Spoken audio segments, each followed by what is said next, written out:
Welcome, honorable guests, ladies and gentlemen. I would like to welcome you to the Sustainable Baltic Sea Region high-level webinar here in Espoo, Aalto University, and next to the Baltic Sea, as you can see behind us. My name is Taina Tukiainen, and I'm the host and one of the moderators today. Together, we all wish you warmly welcome to this seminar. Firstly, I wish to elaborate the aim of this event. In this event, we look behind the scenes at Baltic Sea regions and show how smart specialization strategy and solutions for sustainability, energy and digital challenges arise. Today, the morning part gives an overview of the EU context and state of play, and in the afternoon, we will focus on future and youth and how to move forwards. As a series on the top, we will launch our book of Sustainable Baltic Sea Region towards economic transformation at 11:20, telling regional strategies, stories, analysis and results of 9 countries around the Baltic Sea region. Yeah, we all want to live in an environment worth living, in which can only be achieved by everybody working together towards sustainability, regardless of profession, age and gender. We are calling for sustainability in politics and business. We see this event as the beginning of a new era towards the sustainable acting for our future. This event is broadcasted worldwide via the live stream, and therefore it's important to stay in schedule. I would like to thank already now the speakers in advance. Our viewers worldwide can see the entire program, and also you can ask questions in chat room from where we will pick it up and bring to the discussions.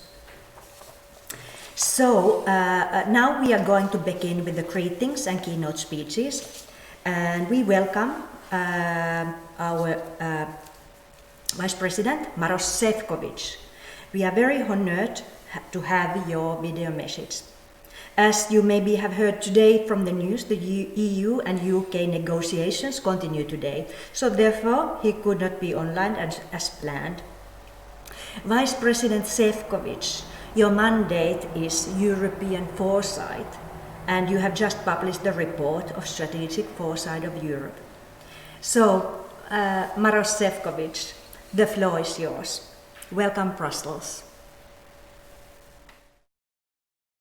Good morning. First of all, my thanks to the organizers for inviting me to speak to you. I'm sorry that I can't join you live for this event, but the duties as a co-chair of the EU-UK Joint Committee require me to be elsewhere as you see this message. I would like to start with strategic foresight and how it will influence our policy making at European level in the future, especially in the view of the twin digital and green transitions. Strategic foresight is the art of developing intelligence about the future to inform the actions of today. This is not a new subject for the Baltic region, of course. Notably, Finland has been a pioneer of making better use of foresight with its Parliamentary Committee for the Future. But now is the moment to take this to the next level by exploiting strategic value of the foresight. Which is why the European Commission is becoming the first major public administration to bring strategic foresight to the highest political level. While we have used foresight for many years already, up till now it was done in a piecemeal way and largely at the arm's length from the political level. This is because political actors tend to focus on the short term and are prone to see quick fixes. Strategic foresight challenges the status quo and focuses minds on the next generation, not the next election. At the same time, strategic foresight is not crystal ball. The future cannot be predicted. And in a complex and rapidly changing world, new megatrends and shocks like COVID-19 will inevitably emerge and affect our lives. So we must keep our eyes on the horizon to spot early signs of emerging challenges, to assess their likelihood and risks, and integrate this knowledge into our actions. This is what strategic foresight is about: anticipating, exploring, and acting. Our ambition should be nothing less than to establish world-class anticipatory governance. For this, we need to apply strategic foresight to resilience, one of the main lessons we can already draw from the COVID-19 crisis. Indeed, as we laid out in the report, resilience will be our new policy compass. To this end, we looked more specifically at Europe's green, digital, socio-economic and geopolitical resilience. For each of these dimensions, the report identified our vulnerabilities and strengths, as well as the opportunities presented by the crisis. It painted a picture of what needs to be addressed in the medium to long term. But for this to work, we need to better monitor resilience. So we are proposing to move towards building resilience dashboards in cooperation with the member states and other key stakeholders. At the same time, we cannot afford to seek short-term fixes for the big challenges of today. The COVID-19 crisis has accelerated the twin green and digital transitions, with EU policy in these areas based on the European Green Deal and the new industrial strategy for Europe. EU industry will not be globally competitive until it becomes smarter and more sustainable. There is little doubt that investing in green growth is the only way forward. But we have not yet found the right balance. According to a recent OECD study of G20 countries, 47% of their support for energy goes to fossil fuels, compared to only 39% for clean energy. And public money alone cannot fulfill Europe's enormous need for green investment. An additional €260 billion is required to meet the current 2030 climate and energy targets, while €100 billion per year is needed to deliver on Europe's transport infrastructure. Companies must also consider how best to approach this transition. Next year, the Commission will present a renewed sustainable finance strategy to further embed sustainability into the corporate governance framework, as many firms still focus much on the short-term financial performance. Well-designed tax system based on the polluter pays principle play an important role in sustainable recovery and supporting the green transition. Environmental taxes help to provide price signals and incentives that encourage less polluting consumption. We also shouldn't forget that the green and digital transitions are inextricably linked. Digitalization has become a driving force of our economy and society, and we can no longer think about our environment policies without factoring it in. Digital technologies can be a powerful enabler for the green transition. But if we get it wrong, they can accelerate unsustainable patterns of consumption and production. If left unchecked, the digital sector's footprint could increase to 14% of global emissions. The EU is therefore committed to building a digital sector that puts sustainability at its heart. For this, the availability of raw materials is vital. Not only do 25 million manufacturing jobs in the EU depend on a secure supply of raw materials, but our needs are only going to grow. By 2050, for renewable energy, e-mobility, and defense and space alone, the EU is expected to need up to 60 times more lithium and 15 times more cobalt than the current supply for the entire economy. And demand for rare earth used in permanent magnets for electric vehicles, digital technologies, and wind generators could increase tenfold by 2050. Our Raw Materials Action Plan, published earlier this month, will help strengthen Europe's resilience, reduce our dependence on third countries, allow for EIB financing of domestic mining and processing projects, and influence the environmental and social sustainability of the supply chain. It sets out concrete steps to boost the EU's open strategic autonomy in an interconnected and interdependent world. These include promoting responsible mining practices for critical raw materials, both within the EU and in the context of international cooperation. We already have a solid legislative framework in place to ensure that mining takes place under environmentally and socially sound conditions. The European Innovation Partnership of Raw Materials underlines the need to improve communication and transparency to build public acceptance and trust throughout the production cycle. The European Partnership on Responsible Minerals helps mines to comply with EU regulations and OECD due diligence guidance. But ensuring our supply of raw materials can only be achieved by working together. EU institutions, member states, regions, industry, trade unions, civil society, research and technology organizations, investors, and NGOs.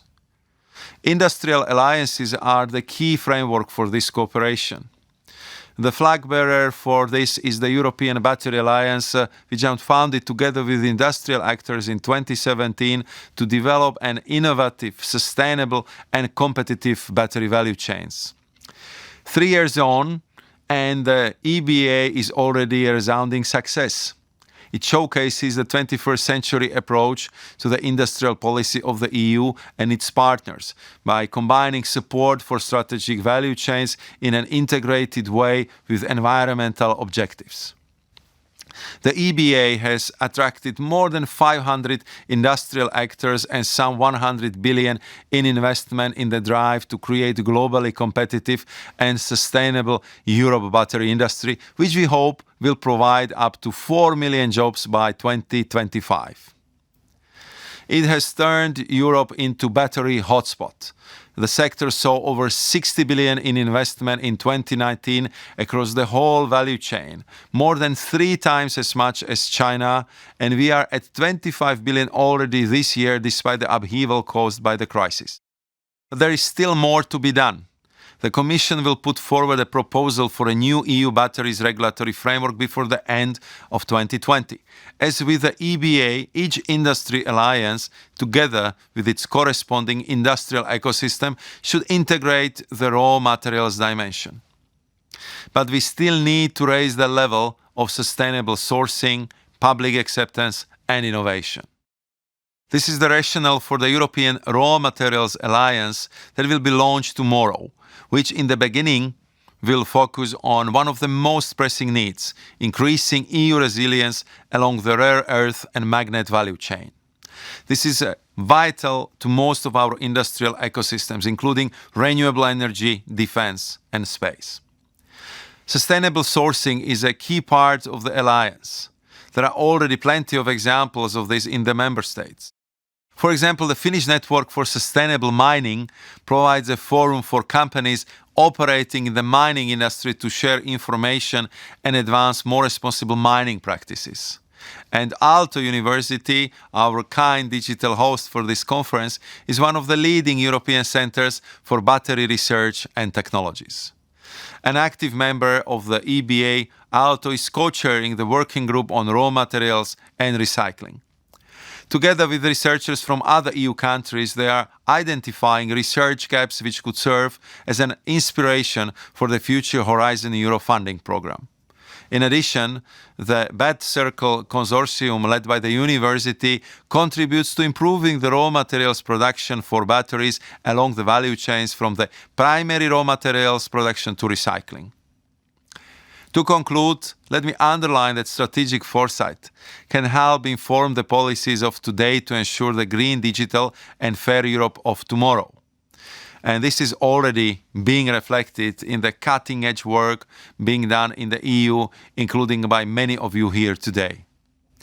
I look forward to continuing our close cooperation. Thank you. Thank you so much, Vice President Maros Šefčovič, for this wonderful message of strategic foresight. Also the concrete activities about the Battery Alliance, and also the importance of Aalto University, which we are very proud of, coming from the Aalto University. You said that strategic foresight is about anticipating, it's about exploring, and it's about acting. And the third part, acting, is what it makes foresight strategic. So next, we are very happy to have here you, Markku Markkula, And without the further ado, we would love to hear how do we act here at Baltic Sea region strategically. Thank you, Taina. Thank you very much. Before reacting a bit to what Maros Sefcovic said, so let me first congratulate all those hundreds of researchers, students, expert professionals, many others who have participated in the innovation camps and other activities during your project. But now first a few words about foresight, because what Maros Sefcovic already said, so the Commission has just a couple of weeks ago published this first annual report on foresight.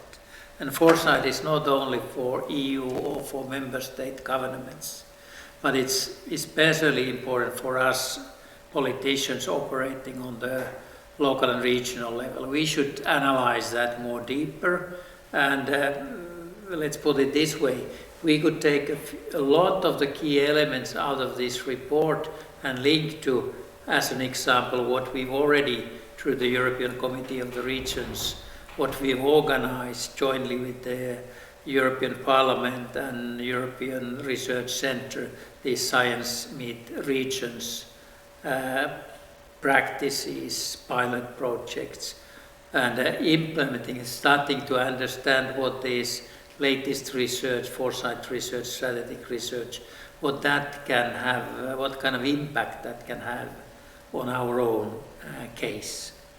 And that is important, as Maros pointed out, so there is a huge amount of new knowledge, and that is especially targeted to be used at the local and regional level for resilience, for sustainable growth, and on that, so we definitely need to share that knowledge locally, but as well build more European-wide partnerships based on that. So this is important for us. So we need to take, let's say, even create societal innovations, how we could organize that activities around in Europe. But let me then move on this, what Tana, you were calling for and Maros was calling for. What are the concrete activities around the Baltic states? And it's always better to take some examples that the person describing that is very familiar with. And let me first stress from the whole Helsinki region perspective. We have started, actually agreed already close to 2 years ago that we want to be carbon neutral by 2035.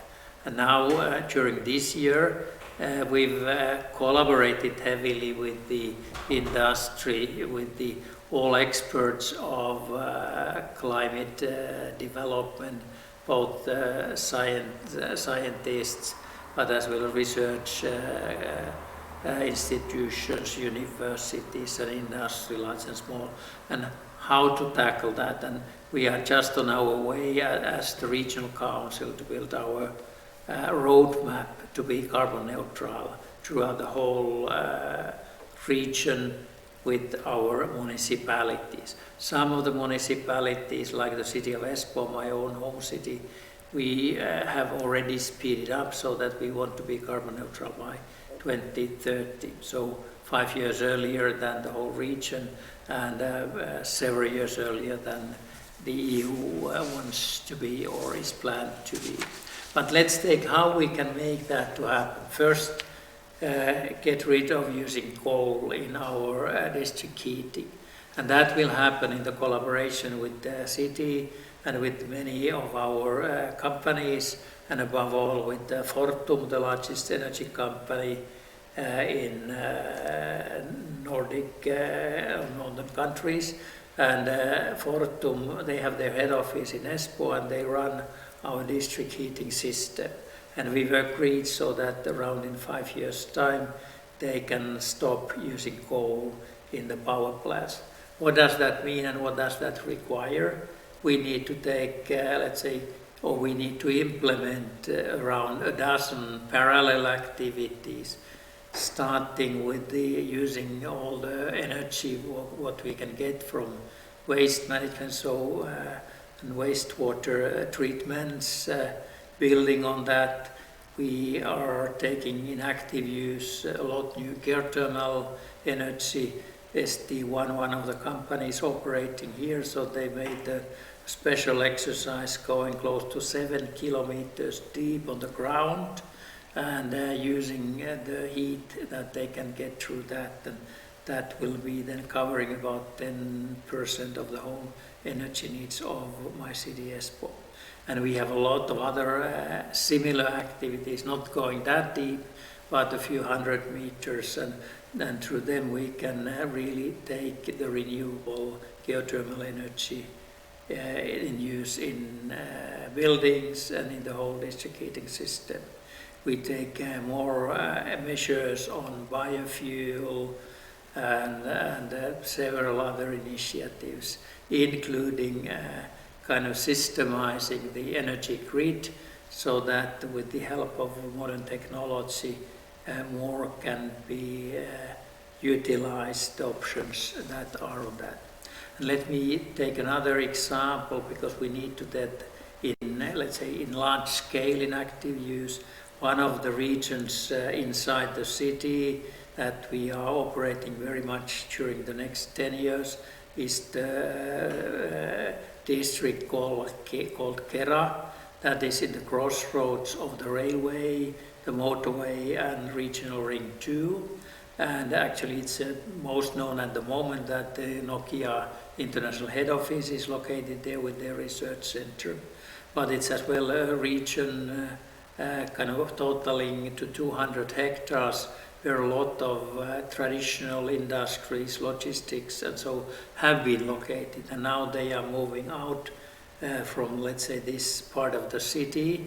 And that means that we can build that the whole area as a platform for digital economy, using latest 5G technology, then using the new poles, not only for lightning, but building what we are actually there today with the companies, Nokia and many other companies, and the city already testing 250 sensors, different sensors, taking the regularly the data and information from all that area, and that is used for all of the new developments to build that as an example of the circular economy forerunner and how people can operate with the latest technology on this digital platform. So citizens are heavily engaged on that as well. So we have a lot of these kind of exercises going on in Finland, and I'm sure elsewhere in Europe, but we should now, as Maros Sefcovic was challenging us, we should really collaborate more locally. We should do more international partnerships using the latest knowledge, so that we can implement the new solutions created in one part of Europe, in other parts of Europe as well. So these are kind of policy guidance that we, the citizens, we, the decision makers, we need to do with the citizens and with all the businesses operating in our cities. Thank you very much. Thank you so much, Markku Markkula. Simply wonderful and concrete. As you said, the cities here can clearly be the sustainable models, role models for others around the world. And the cities and regions are aiming higher, which is also important. We are now welcoming Alexandra Reinoldi from European Commission, responsible about the territorial development and smart specialization in Europe. And we are very excited here to hear your view and status of smart specialization. So Alexandra, the floor is yours. Welcome, Sevilla. Hello, good morning to everybody. It's an honor for me to be part of this opening session of this very important event on the Baltic Sea region, and on how we can achieve together sustainable economic transformation. I would like to thank both Taina and Markku. I cannot compete with their fantastic window open to the Finnish woods. But okay, this is what I can offer now. It's my home office, I would say. I would like just to make to give you a few lines of thought about smart specialization. Vice President Šefčovič has greatly pointed out the key political ambitions of the von der Leyen Commission in terms of green and digital transition and of transformation of European territories. Markku Markkula has zoomed very cleverly on the achievements and potentials of the Baltic Sea region. I would like to spend a few minutes on smart specialization, which is part of this of today's discussion. And back in 2014, when smart specialization was introduced as an ex-ante conditionality to spend ERDF money on innovation, well, we had there was a big question mark ahead of us, in the sense that when something is an ex-ante conditionality, it might stay on paper or it might fly. It might be a genuine change in the way policies are made and implemented in regions and cities. And I think the smart specialization has been a successful example of how we can think of dealing with innovation in the specific in a kind of different way, putting together elements that might not be as such rocket science, but put together, make a very meaningful and sound methodology in order to put together scientific knowledge, evidence, foresight, together with knowledge coming from communities and stakeholders in order to build together the path towards a sustainable future for our territories. I think that this is the moment to think back of what have been the achievements of smart specialization in our own regions, in the places where we live or where we act, it's a good occasion to make one step forward. Now, smart specialization can really be a trigger, a catalyzer to trigger transformation in places. So go beyond the local level, but actually put together local ambitions, local potentials with global challenges. Vice President Šefčovič talked about the twin transitions, the green and the digital transition. I would add the Sustainable Development Goals to it.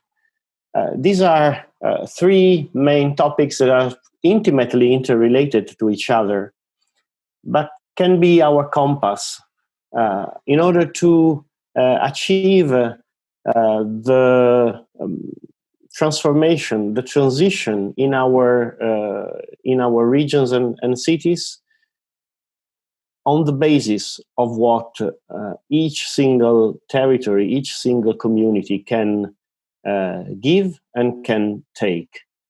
So tailoring the ambitions, tailoring the actions to the capacities and the potential. And this is something that smart specialization can help do.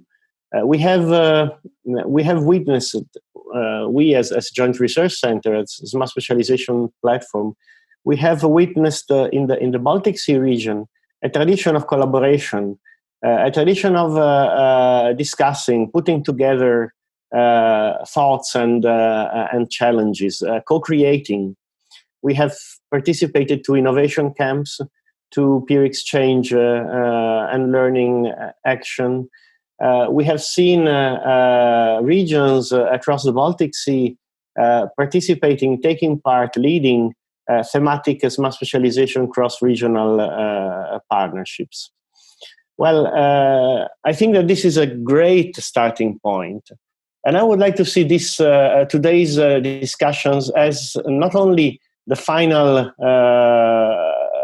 event of the Baltic Sea Region Smart Up project, but actually a starting point to shift the curve of smart specialization a bit higher, and put together what we have learned so far and move it forward, and genuinely think that we can achieve transformation, we can achieve the Sustainable Development Goal, localizing them, putting them, operationalizing them in our places, in what we do and what we think altogether that we can do. And I'm looking forward to the discussions today to see exactly how we can do that, and the ways it can be this challenge can be concretely implemented. Thank you very much. Thank you so much, Alessandro Rainoldi. And thank you so much, Markku and Maros Sefcovic. I think so that we have now time to move on and close this opening panel. We will discuss later. And let's move now to the next panel of the role of the policies and political decision makers and making. And as Ale said, aiming higher. So Markku, the floor is yours. Okay, thank you. Let me now moderate the next session. And there we now take more perspective, the role of decision making, and especially how that should come into the European collaboration on the Baltic Sea. And in addition to that, so we'll have a view on how that can be taken, this what Alessandro Rainoldi told. And we can start this discussion by the introduction to General Joint Research Center and their role in, especially in SDGs, Sustainable Development Goals. We have here with us Monika Matusiak. She's in charge of this SDGs in the European Joint Research Center. So Monika, you are the next. Thank you very much, and thank you for this kind introduction as well. It is really an honor to be for me to be here. This important event, looking at the Baltic Sea is really a region that sustainability challenge is obvious. And looking at the fact that what I'm working on with many of our colleagues is how to rethink smart specialization. So it's not only, as it was defined at the very beginning of this concept, the knowledge-based economic transformation agenda, but it is smart specialization for sustainability and for sustainable development goals. So I think those two parts, the natural interest of Baltic Sea region and our interest in sustainability can really be a very, very good match, especially that what we have done at the very beginning of our work, when we try to figure out how to match those two concepts, we have looked what European and not only European cities, regions, member states already do. What kind of priorities they have in smart specialization strategies that were adopted for the period 2014-2020. And what we discovered is that there's a lot of them, as far as I remember, over 180 specific priorities that can be directly matched to sustainability challenges already. So even though the process wasn't originally designed really to cater for full or all the three dimensions of sustainable development, on the other hand, the results of the bottom-up process really contribute to the priorities that are important for communities, for different communities, and they are sustainable. And actually, looking at the case studies we have collected and found, they also include countries and regions that are part of the Baltic Sea. We have at national level, we have great examples from Norway, for example. We have Lapland at regional level and the city of Espoo that was already mentioned today at the urban level, because what we are trying to look at is also how can we mobilize to achieve sustainable development goals at very different territorial levels, and also at the level of cross-regional and international collaboration, because we all know that Agenda 2030, the global goals, they are overwhelming. They are the huge effort that is probably beyond the reach of any single community, but on the other hand, for them to work, they need to be translated into specific contexts. As also Alessandro mentioned before me, we need to localize them. We need to understand what does this grand global agenda mean in our specific territory, and how we can deal with the challenges it poses. So we have engaged some time ago, already in 2018, in the dialogue with United Nations Interagency Task Team on the Science, Technology and Innovation Roadmaps for Sustainable Development Goals that is trying to look for approaches, methodologies, and to formulate methodologies how to use science, technology, and innovation for the achievement of sustainable development goals. And I'm quite proud to say, I must say, that smart specialization is now officially recognized as one of the methodologies that can facilitate this development. So on our side, what we've been trying to do is to not only recognize that we already have in Europe and beyond smart specialization priority domains that contribute to SDGs, but also to try to more meaningfully include this sustainability dimension in the whole design and implementation process of smart specialization strategy.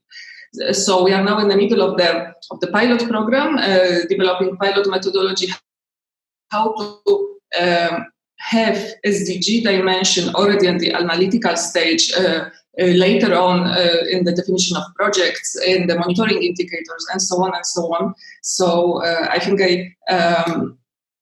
it can only recommend and ask the more and more colleagues representing countries, regions, cities, and partnerships who are present here to try to join this effort and to help us build the new smart specialization that really caters for sustainability dimension, especially that the way we see European Green Deal, if we really think about it, is that Green Deal can be conceptualized as already localization at the European level, at the level of whole European Union of Agenda 2030. This is how Europe wants to deliver Agenda 2030. So I think it is only valid that we all try to join this effort together.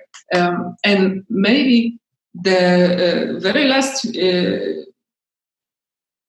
thing I would like to say is how important it is that and we follow the discussion that's already started in Europe, that the crisis of COVID and the difficulties that we have encountered all over the world, really, they should help us really rethink growth and think about new sustainable resilience. And this is the area where we really want smart specialization to go, how it can help us think and mobilize innovation, science, technology, knowledge, to find new and better solutions to not only economic, but also societal and environmental challenges.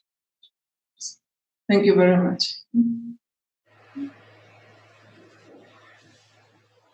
Okay, thank you, Monica. Thank you for your, let's say, guidance. Now it's time to take start our journey around the Baltic Sea region, and listening to our, let's say, decision makers, what they plan to do, what they have already done. And as Monica and Alessandro said, so the Joint Research Center, especially, they are supporting this work. So this is not the final end, but this is the start of the journey towards resilience, or let's put it resilient and sustainable growth. in all parts of the Baltic Sea region and elsewhere in Europe. Okay, but let's start from Germany, and I will give now the floor to Rainer Kneifel-Haverkamp. You are the Director General for European and International Affairs from the Ministry of Finance in Brandenburg. So the floor is yours. Thank you very much, Marco. Can you hear me? Yes, thank you. Wonderful. Well, thank you very much for the occasion to talk to you today.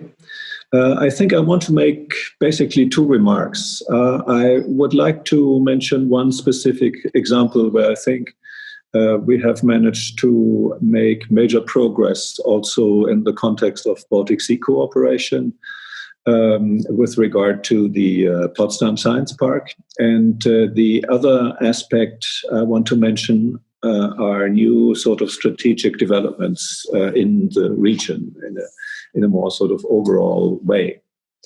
Potsdam Science Park has been largely developed with ERDF funding.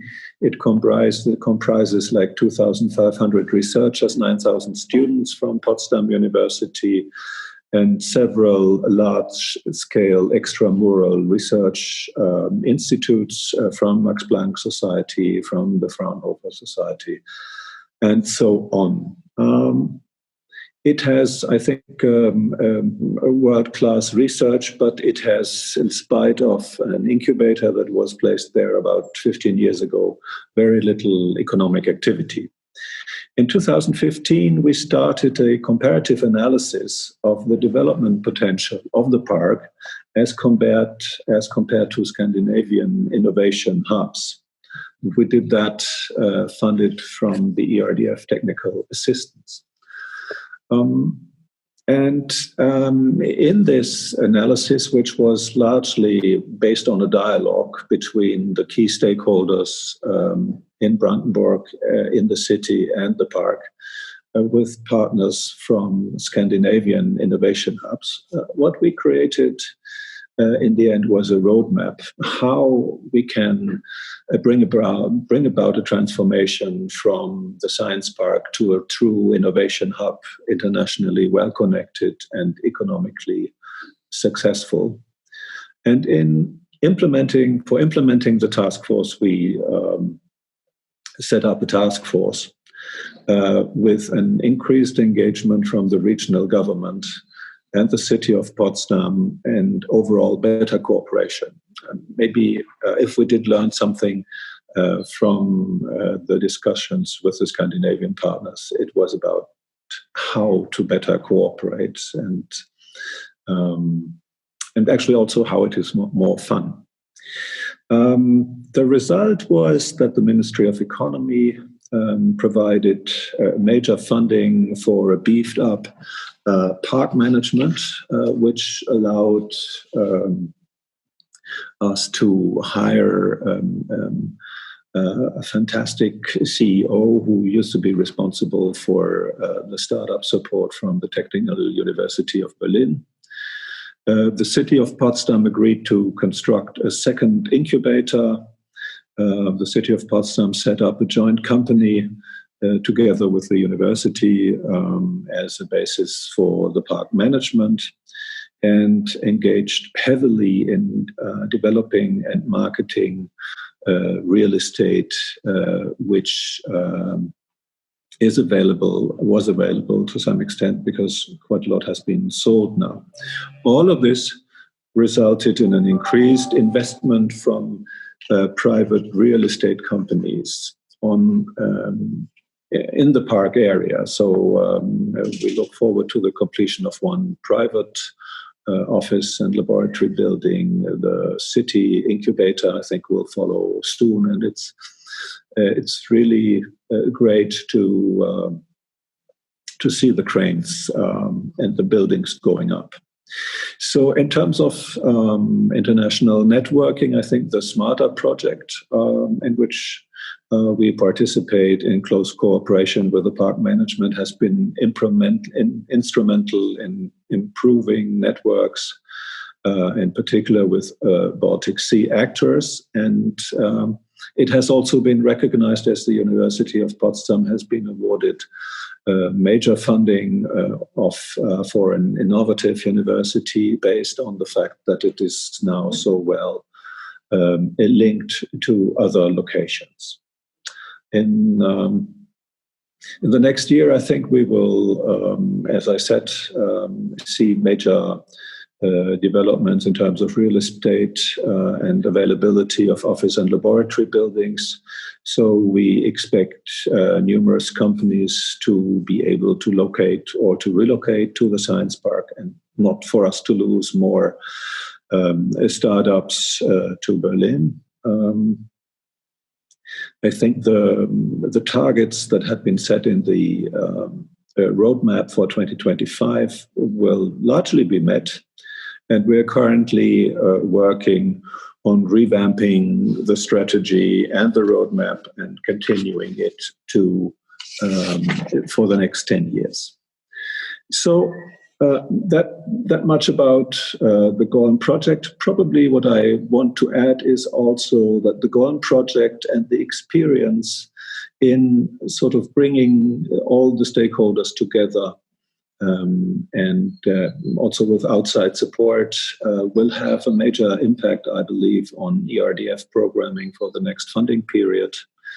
I think what we intended from the start, that should be a pilot project from which the other areas can and should learn in the region. I think will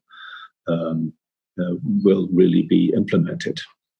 So the other thing I wanted to mention is that there are new approaches to strategy development overall, of more integrated strategy for regional development, innovation, sustainability, and digitalization. With regard to that, a new planning department has been set up in the State Chancellery, so the Prime Minister's office, which brings together all these areas I mentioned. It basically will further develop an approach that we had in the past on focusing on core regional growth areas, which were basically sort of developed from a competition between municipalities in the region. And now, just as Alessandro mentioned, we will now leave the municipal approach to innovation ecosystem and sort of look at a more regional perspective. And I'm very optimistic that we will have interesting outcomes there. In this department is also located cooperation with Berlin. And as I hear one of the staff they have hired and who will start working on their department next month has deep knowledge of Baltic Sea innovation ecosystems. And so I look forward to much more cooperation on innovation and sustainability and regional development in the Baltic Sea region. Thank you very much. Okay, thank you. Thank you, Rainer. I'm really pleased that you described the different political instruments that you have been using, and especially showing how Brandenburg has used the European Regional Development Funds. So you are a very good example of that. I always remember several of my own visits as well to Brandenburg, how I've been contributing at that time as the president of the European Committee of the Region, your ministers, so that to get a strong political move ahead to do what we at that time we called first the benchmarking Brandenburg and Helsinki region, but we've definitely moved to bench learning. So we've learned a lot from each other. And now maybe in the years to come, it should be the bench acting. So more concrete actions, what these two regions, region around Berlin and the regions around Helsinki can do together. Okay, let's move ahead. Now, I unfortunately need to announce that Sille Kram from Estonia, she cannot participate today, but we then move to another smaller Baltic state. We now move to Latvia. We have here now Gunnars Ansins. He's the Deputy Chair for Development and Cooperation of Liepāja City Council from Latvia. So, Gunnars, now the floor is yours, please. Yeah. Thank you very much for this beautiful discussion and sharing experience from Potsdam. In fact, Berlin is a little bit also my heart. I spent a couple of years in Berlin studying in the Free University of Berlin. For me, it's a very special moment, and I heard there's cooperation opportunities in this region. But of course, today the topic itself is very crucial for all Europe itself. And usually we are discussing what is specialization itself. And a couple of days ago, I had a discussion with inhabitants, and they explained me in a very simple way. What is specialization? It's like in military. The Navy is always Navy. They know how to be a Navy boys. The people who are working in Air Force, they're usually having a different dress code. And of course, the people who are guarding our lands is soldiers. But at the same time, from this discussion, I would like to say it's very important to understand that we need all defense system, all instruments which is protecting cities and protecting also regions in the Europe. For example, in Liepāja case, the city is the second biggest town in Latvia, which had very, I would like to say, difficult past. It was one of the biggest Navy base in Soviet Union.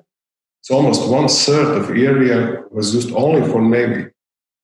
But at the same time, we used to have a very strong steel company producing tons and tons of steel products and textile company.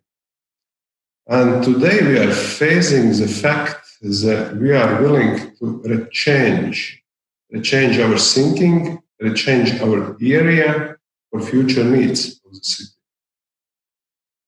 For example, in a former military side, providing all investment to create different environment for tourists, for inhabitants, for living space. We do not believe the steel company will be reopened today again. Therefore, with different sources, right now we are planning how this very large area which belongs today in a city hands could have this transformation process. Our dream is to redevelop this area as the greenest industrial park in Europe. Of course, we understand it will not happen in 1 week or 1 day, but at the same time, right now we start with very precise planning process and attracting private investors to realize our dream. And step-by-step approach, making, I would like to say, paste and copies from best practice what we have in the city of Liepāja, best practice what we have in Europe, best practice what we have in the United States. We are redeveloping those concepts of industrial development in the city. I'm working with private investors for more than 20 years. And I would like to say also investment and investors are changing.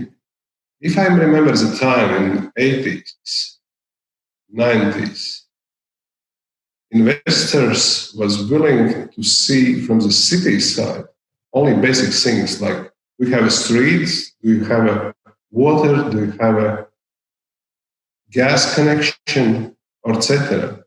Today, investors are changing their mind.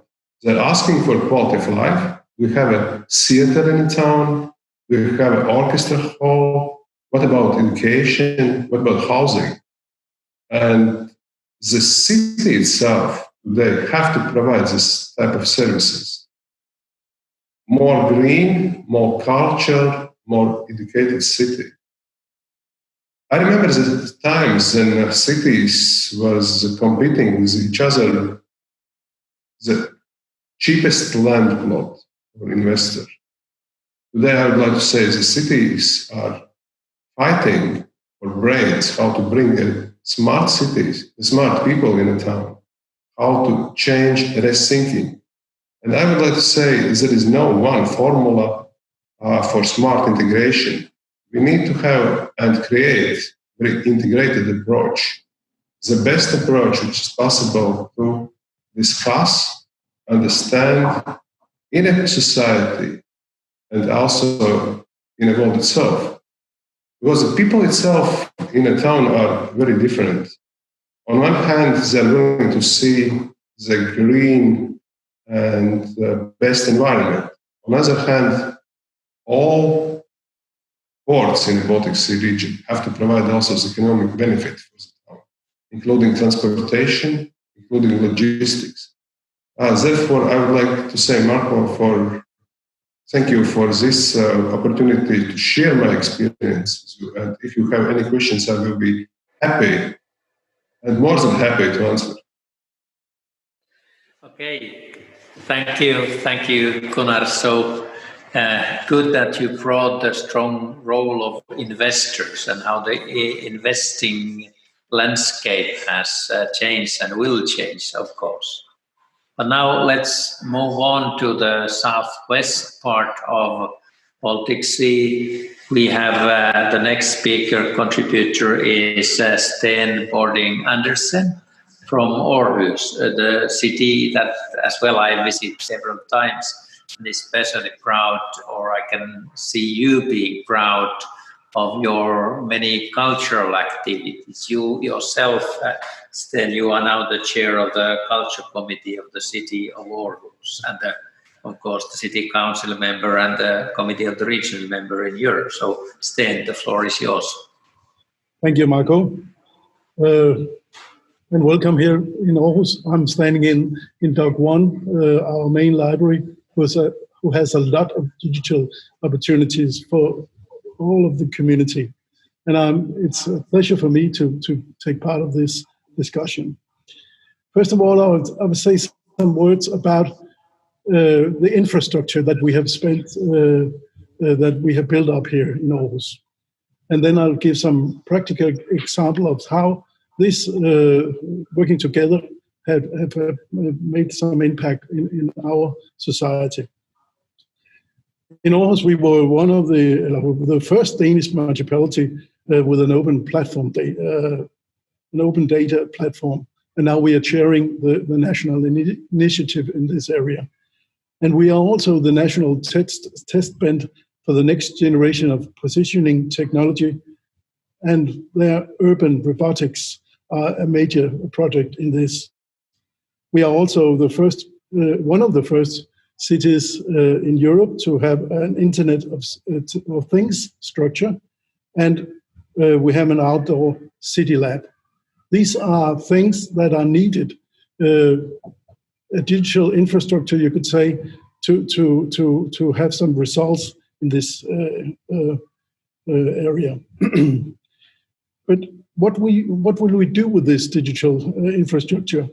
We, for example, have a yearly festival, Aarhus Festival, and in this, we also experiment with the city space. We cut down some spaces for traffic, and then we can monitoring how the traffic will float in the rest of the city. And for that, we need the tools from digitization. And it gives us, as a city council member, good opportunities to make investments for a more sustainable traffic in the future, and for a more floating infrastructure. We also, as I mentioned, we have an outdoor robotic cluster. We have there, we're trying to create a robot that can pick up cigarette butts. It's important that, and for that we need digital positioning. And it would be a good way of getting a cleaner city and way of using the technology in a good way. We also put in digital things, digital goals in our plans, in our climate plan. We have a very ambitious climate plan, and we need data and monitoring from the digital area, but also in our business plan, because we have a lot of businesses that are working with these kind of things, and also in our smart city strategy. So it's very relevant to have this cooperation and to have the right infrastructure for it. Another very concrete example is that we have a new cross-regional tech center. There we have people meeting, companies, knowledge institutions, and of course institutions, public institutions, and they sit together in a regional level and talk and try to find new solutions. And of course, it's very important for us to be a part of this kind of cooperation. So we are in a lot of different cooperation international. We are in the Open and Agile Smart City. We have the Intelligent City Challenge, and we are part of European Digital Innovation Hub. This international approach gives us the opportunity to learn a lot, to be better, and to exchange new ideas, like we do today, but of course in another way. And we're very pleased that Aalto University have found our way to do that very constructive, and we're pleased that very much. The last thing I would add is that we have an ambitious goal on the climate. We want to be CO2 non-emissional in 2030, and that's for all of the country. It's scope 1, scope 2, and scope 3, not just for the institutions that the municipality are in charge of, but of the whole area. Therefore, we need people to get engaged in these things, and we need technology to get out and reach out for people, to get them informed, and to also to participate in discussions. And we need that, and we couldn't do it without an internet structure. So to reach CGO goals as we have in our every plan in our municipality, we need the technology to do it. And this project is a very good example of how we can do it, and we learn a lot of how to do it by sharing by you. I think it must be concluding my first perspectives. Thank you. Thank you. Thank you very much. And I really want to stress to all of the participants, if you have not yet visited the library in Aarhus, so you should definitely do that. It's a really place where you see all around activities going on by young people, senior citizens, kind of kindergarten activities, of course students, and many, many others. But now let's move to Finland. We have the next speaker is Sari Rautio. She's the Vice President of the Finnish Association of Municipalities. So Sari, the floor is yours. And she's a member of the Committee of the Regions in EU.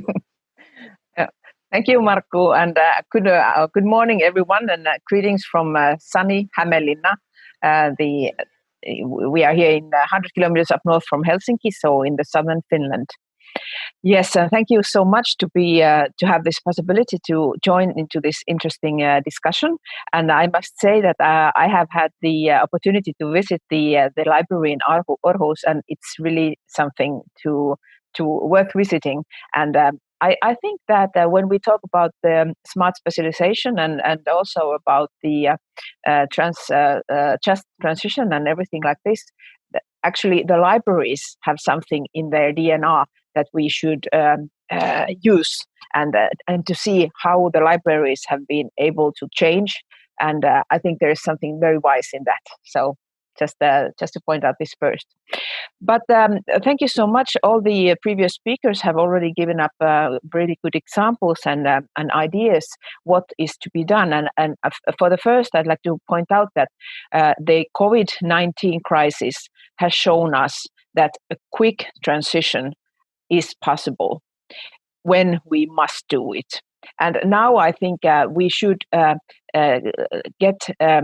take all the courage we got out from this COVID-19 crisis and all the examples and learnings from that we have to keep up the same speed that we've been doing under this weird time of COVID-19. For the first, I think a most important thing is to have the common goals. If we want to achieve something big, we have to have the common goals which we work on together, and goals have to be something that none of us can do by ourselves, but we need each other. And as already mentioned, the SDGs obviously is globally the good. Also the good language for the common goals, but it's also something we have to build, we can easily build on. Secondly, when we have the common goals, no matter if it's in your own state or in your own region or in the Baltic Sea region or in the European Union level, you have to have the measurable goals also. What is the actual change you want to have? This is very important. We tend, at least here in Finland, our idea tends to go too quickly towards what we are actually doing. But we have to do this good work before we actually start the deeds. And then it comes to, we have to be able to measure the impact we want to have.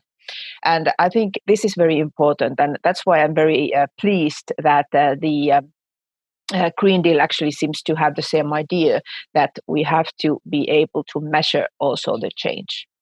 So next, let me give you some examples from here from Finland, what our cities and local authorities have already done in order to reach the sustainable economic transition and sustainable transition altogether. First of all, I want to point out the city of Tampere, which is again a bit north from here, from the city of Hämeenlinna, and they've had this year for the first time the climate budgeting included into the normal budgeting of the city. And I think it's very important and very wise idea what they've done in Tampere is that the climate transition or the climate budgeting is not something separate from the everything what is done in the city, but it's included there. But then you can also follow from that budgeting way. You can check what all the things that you do in the city, how do they affect towards these climate in terms of climate, and also when we talk about Tampere in Finland, we always have to mention also the city of Turku, and which is another big city of ours in the western coast. And the city of Turku has climate strategy so that 2029 already they want to be carbon neutral, which is a very big. Of course, a big goal and not so easy to achieve.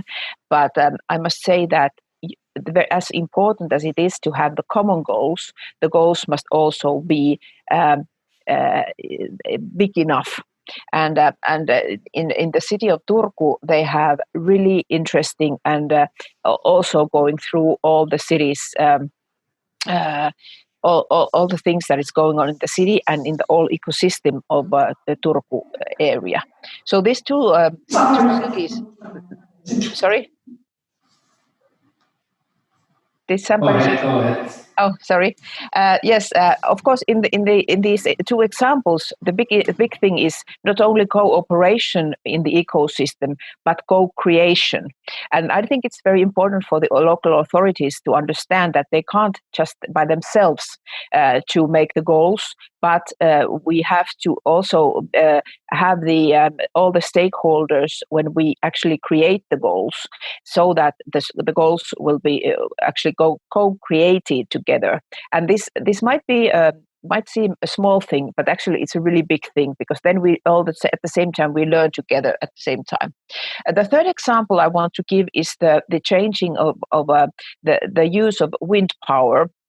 And it's not in many municipalities in Finland. The wind power is actually giving to the municipalities new tax incomes, as well at the same time, of course, the greener energy. So that's also a good idea when you think about the impact. You have to think of different areas and different ways of achieving the results. And then in my city, the city of Hämeenlinna, we also have our program of carbon neutral Hämeenlinna, and our goal is in 2035, as it is in all Finland. And one example from my city is the reuse of soil, and we've had really good examples. As we just built a few weeks ago a new parking lot by using the old soil coming from other parts of the city, and that was both economical and ecological, very wise thing to do. And we have nice examples of that also in other cities. The last but not least is the city of Lappeenranta, who have been working a lot together with their local university, and I must say that their ecosystem, the system where the innovation system and ecosystem is very interesting and important, and they have been working a lot by building special systems they can also import also to Africa and everywhere elsewhere. So I'd like to finish that we are here in Finland. I'm very happy to say that we are very committed as a country, as Finland, to these common goals and to this European new way of working together, co-creating. But also, what I find very, very important, and what is very interesting and important in the Baltic Sea region, is that we need to have the local authorities, the local actions, the local stakeholders to work and make their own goals, even though there would be a slight change of the years mentioned or how to start with the activities. I think it's very important that we always do the local task, the local ways of working, in order to get everyone and also the people involved into the very important transition made. So we need action in all levels. Thank you so much, and let's go on with the discussion. Thank you. Okay, thank you, Sari. And let me now just in brief draw up a kind of summary of this journey around the Baltic Sea. I made my own notes listening to you all. And first key point is planning and actions are increasingly based on knowledge, collaboration, and sharing good practices. Definitely that was in all of your contributions. My second summary point is that sustainable development really needs to be a guiding principle in all decision making, public and private, of course, but as Sari just mentioned, including budgeting, and as we had from Mr. Ansin, so the investments. So all budgeting and investment processes need to be looked from the sustainability perspective. My third point is that learning is the key. Libraries, learning or lifelong learning as effective ways to embed sustainability in all societies.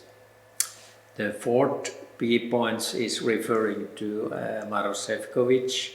Foresight should be organized for us not separately in a national level by the governments or parliaments, but we should integrate that to our regional and city level work as well. So let's spend some time in the future on that, how we around the Baltic Sea region could do foresight together, and then link that to circular economy, sharing economy, raw materials, and many of the others.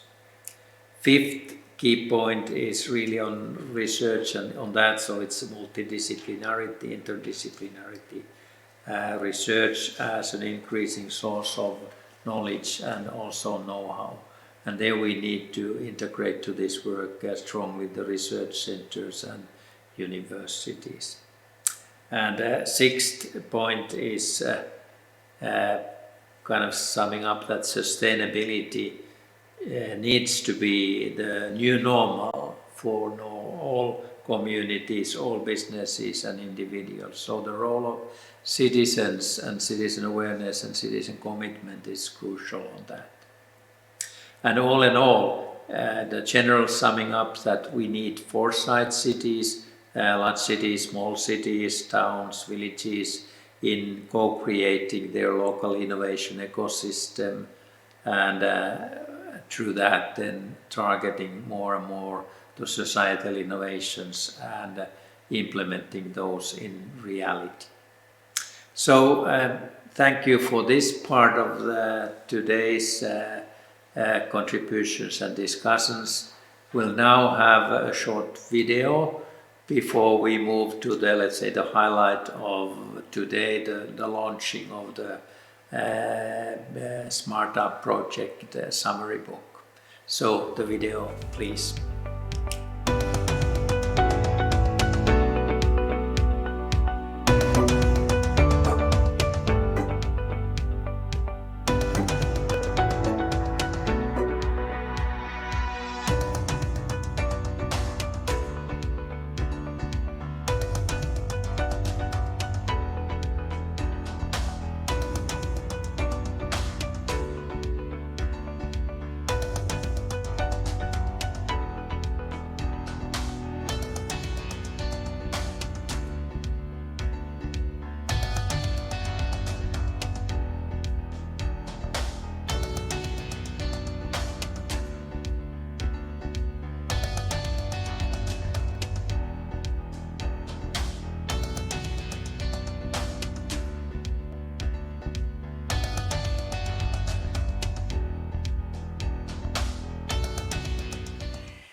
Welcome back and welcome to our book launch.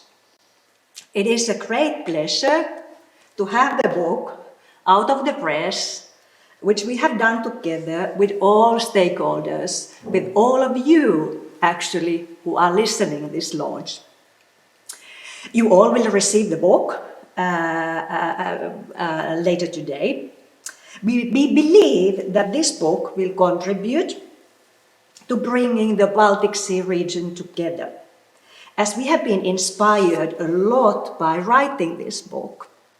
We hope that this book will inspire you for the new thoughts, for action, in many of you actually working with the different developments in the Baltic Sea region.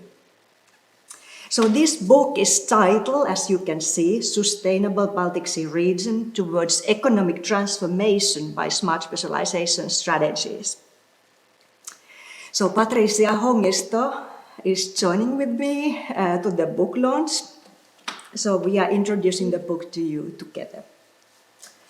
And of course, our wish is that these books will be a tool and inspiration how to achieve our joint success in the future. So what has been the motivation to write this book? So as we heard in the panels, morning panels earlier, we have been discussing the future opportunities of the Baltic Sea region, and this book, which we are launching, will resonate with your thoughts we have been raising. So we will also show you a couple of graphs from the books. So the book will have, in addition of covers, also the graphical design in all chapters. Let's hope that this is moving. Anyways, this book, the aim was to invite each of us as family members of the Baltic Sea region to be the guests at 9 of the Baltic Sea region's regional stories. These regions have shared their work, their strategies, what's important to them in terms of policies, in terms of actions, in terms of capabilities, in terms of competencies and competitiveness.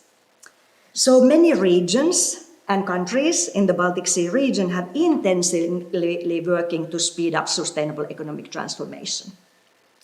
In this book, we have looked behind the scenes, and we have also analyzed what actually has been done in each of these regions, representing each Baltic Sea region country. And we have looked at how we have implemented the Smart Specialisation Strategies. It has been inspiring for us in writing this book to reflect on how regional organizations have been paving the way to the economic transformation. And it has been inspiring for each region to read what the other regions have been done to activate smart specialization. Also, as discussed earlier in the morning about the SDGs, this is a book about the SDGs in Baltic Sea region. We all want to know how these SDGs have been embedded in the regional policies in order to become sustainable regions in concrete terms. In short, by working together with these 9 represented regions, we have intended to get an insight into how smart specialization strategies and sustainability affect the future prospects of the Baltic Sea region. Now, actually, Patricia tell a little bit about how the book was done. Patricia, the floor is yours. Thank you, Taina. Yes, it's a great pleasure to have this out of press. And how was the book done? Well, in addition to, you will find a lot of graphs, indicators, statistics, but you will also find the stories of these 9 regions. So it has been done in collaboration. It has been done as a work together with our colleagues from the regions that are represented. What we wanted to know was to have an overview of the Smart Specialisation Strategy spearheads and what the themes and the thematic developments that were chosen actually meant for the regions. This will be also summarized in terms of graphics, so the stories have received a lot of color in addition to the text. One question that really was guiding us was how do the regions actually work together? And while engaging in their stories, we kept that in the back of our mind. How can the regions become stronger together? How can they prepare to use jointly the opportunities that they can create together. And it was exciting to see, for example, how regions that have very strong maritime and logistic industry, how their strategies brought in the sustainability, the digitalization, circular economy, and research and science. So, as we have heard also this morning, it's a combination of all these elements. And this came strongly through the stories, so that's why, as Taina already said, it was exciting for us to see how this was happening in the stories and how the revisions actually were guiding these new spearheads or themes. But at the same time, we saw that each region, however high the aspiration, they needed new expertise, talents, and human capital. And this led us to ask another question, which we'll actually be discussing later. You know, how can they develop their capabilities and how should they go about it in terms of capacity building? So this is a long project described in how it actually emerged through the collaboration of these stories that our regions provided in terms of smart specialization. Thank you, Patricia. You already described that what does this all mean for us. So, as you said, regions are different, and there's a variety of ways tackling very similar global challenges. But also, they are different, and the contexts are different. Yeah. So the analysis for these regions is different in each of the regions, and each of the regions need to think about and balance their economic development strategies. Therefore, we have done the thorough analysis. We get closer to the regions and their work. We also triggered how to examine the balance in the strategies, in the actions, in competencies, capabilities, but also in the competitiveness, how the regions are actually then competing each others, but also globally. And which way they are doing, how do they operate, how do they lead, what are their cultures are. We call it strategic diamond analysis, and strategic diamond is actually a very powerful tool to tell everything in balance and order, strategy, actions, capabilities, and then the competitiveness approach.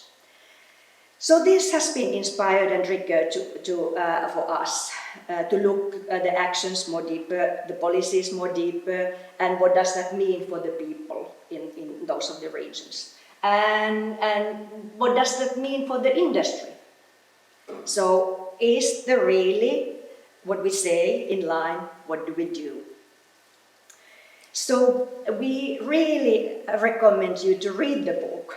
And of course, we hope that you feel as inspired as we were. Let's hope so. About, of course, the tensions of the diversities. Baltic Sea region is very diverse. There are different levels, regional, national, different identities, different ways to do the policies and implementing actions. And of course, this leads to the major finding, which is that the sustainability could be the driving force for economic transformation in Baltic Sea region. Climate change, digital and green, as Maros Sefcovic said in the opening. We have also arrived at the conclusions that SDGs should be embedded in the strategies, which make them and transition easier and stronger. Also, we were very fascinated about those incredible attempts to engage many stakeholders and to be inclusive especially in the revision processes of the strategies, and balancing the spearheads thematics, meaning the action activities, like the battery activity is one of those. This is an advantage in future prospect, this sustainability and concrete actions for cross-regional collaborations. But if you, Patricia, continue a little bit about the key messages. Well, as a key message, I think everyone that will read the book, the collaboration is going to be strong because of the variety, as you already mentioned. Collaboration will help the region to leverage both on the commonalities but also on the diverging issues. And having this put together and combined will create the balance. So we have as a result of the strategy of the diamond, of the regional strategy diamond, the balance. And it's a balance that is needed in the multi-governmental, multi-stakeholder in the different levels of governance. And regions will benefit from the collaboration in balance towards their goal. And collaboration will create stronger clusters. It will increase opportunities for the SMEs. It will include a thriving population. And this will help turn the policies towards sustainability into action and create smarter environments. So this is what I think we learned from this engagement with these 9 regions, and I hope it will be a path for future success for each region separately, but also of the Baltic Sea together. Yes, thank you. And of course, we need to mention that there is lots of detailed information in the book. So it's around 250 pages. And each of the regions, thank you for the regions and cities. You have compiled the piles of the papers and strategies and actions for the analysis of each of the regions. So I really recommend you to read even these regional stories. So, and there are also other statistics as well in the book. But we are more and more convinced that the actions toward the sustainability foster the future of the Baltic Sea regions. Of course, there's still lots to do, we must say. There's lots of talk, but not so much actions. But they will come. And that's the purpose of this event. So as Alessandro said in the morning, that let's continue and aim higher. That should be the target of all of us in the future. So if we are looking overall the Baltic Sea region, there is a strong base for research and innovation. If we are looking our environment, Helsinki, Espoo, Aalto University. If we are looking Denmark, Aarhus University and Brandenburg, Berlin, Brandenburg, Stockholm, Tallinn, and so forth. And we have the powerhouses. Even actually the statistics shows that innovation powerhouses are in this region. And then, if we are looking other regions, they are gearing it up. So capacity building, as Patricia mentioned, is extremely important. And maybe there's a possibility that they even aim higher than us. So that should be the target for capacity building. We believe that this Baltic Sea region can maintain the course towards sustainable transformation through collaboration. And this cross-regional collaboration is vital for the future balance in the Baltic Sea region, and also could be the purpose for the whole macro region as such. So we have learned that the building the capacity of those of you who steer the action will show the way into the future. It's extremely important. It's not yet the norm. It should be continued. Enjoy the learning.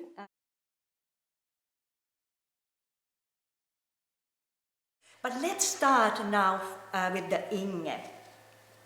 Our aim in this session is to discuss how to lead and govern in the 21st century and how to actually attract different communities, identities, youth, and how to create also well-being and belonging.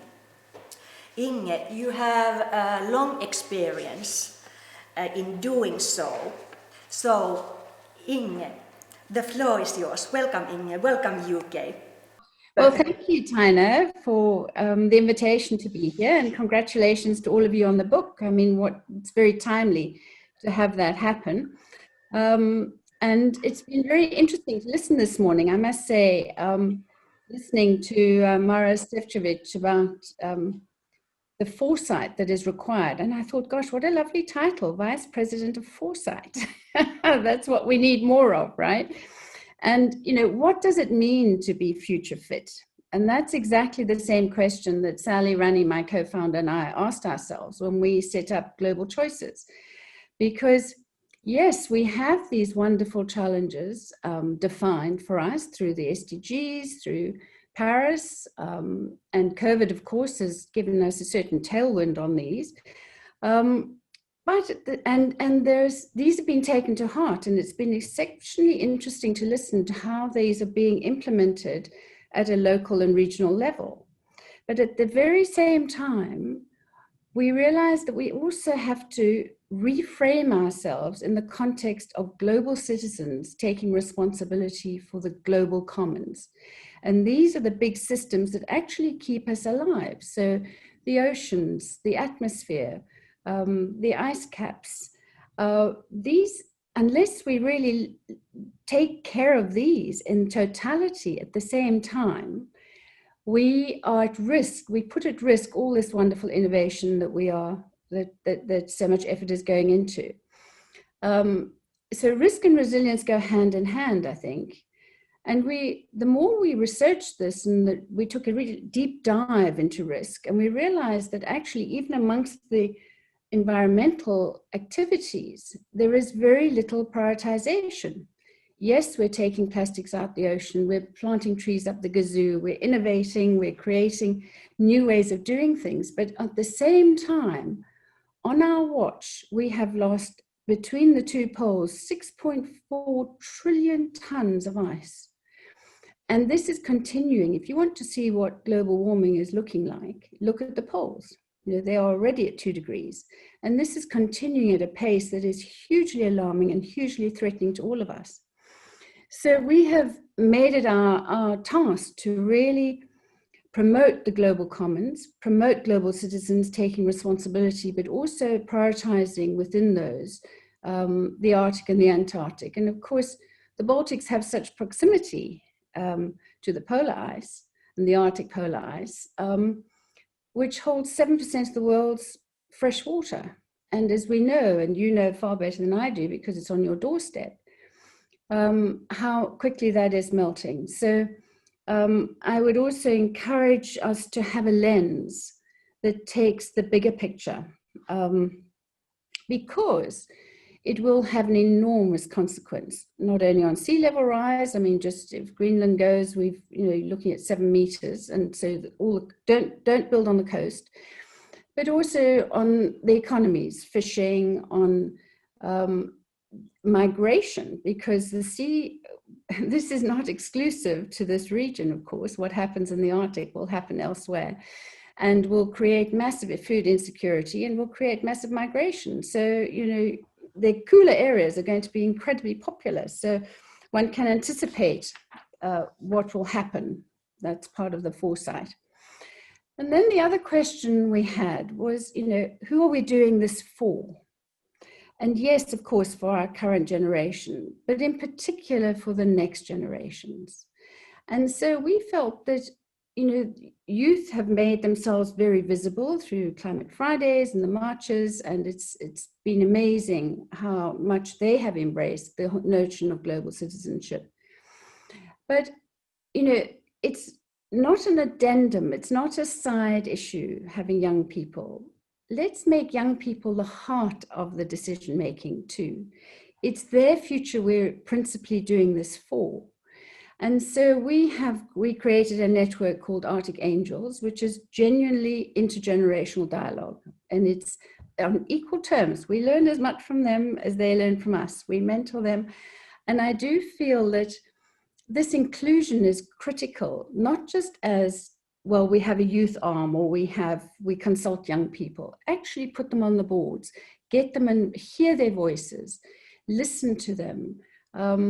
And at the same time, ensure that we also hear other voices, Indigenous voices, for instance, because what we need now is not only head knowledge and technology, we also need wisdom. And so much of this wisdom is inherent in Indigenous communities. So we need to recover that wisdom. And then there is this point of, how are we going to do it? I think we need to recover the wisdom within ourselves and the common sense. We have wonderful theories, and there are, so much analysis and systems thinking going on. But at the same time, we need to get back to who we really are and what really makes us human and what generates the collective. The Pulitzer Prize winner Gersman wrote that, the feminine is the operating system of the 21st century. And by that, he wasn't saying this is female. It's the feminine energy of seeing the whole, of being part of a collective, of putting the other ahead of oneself. And a lot of that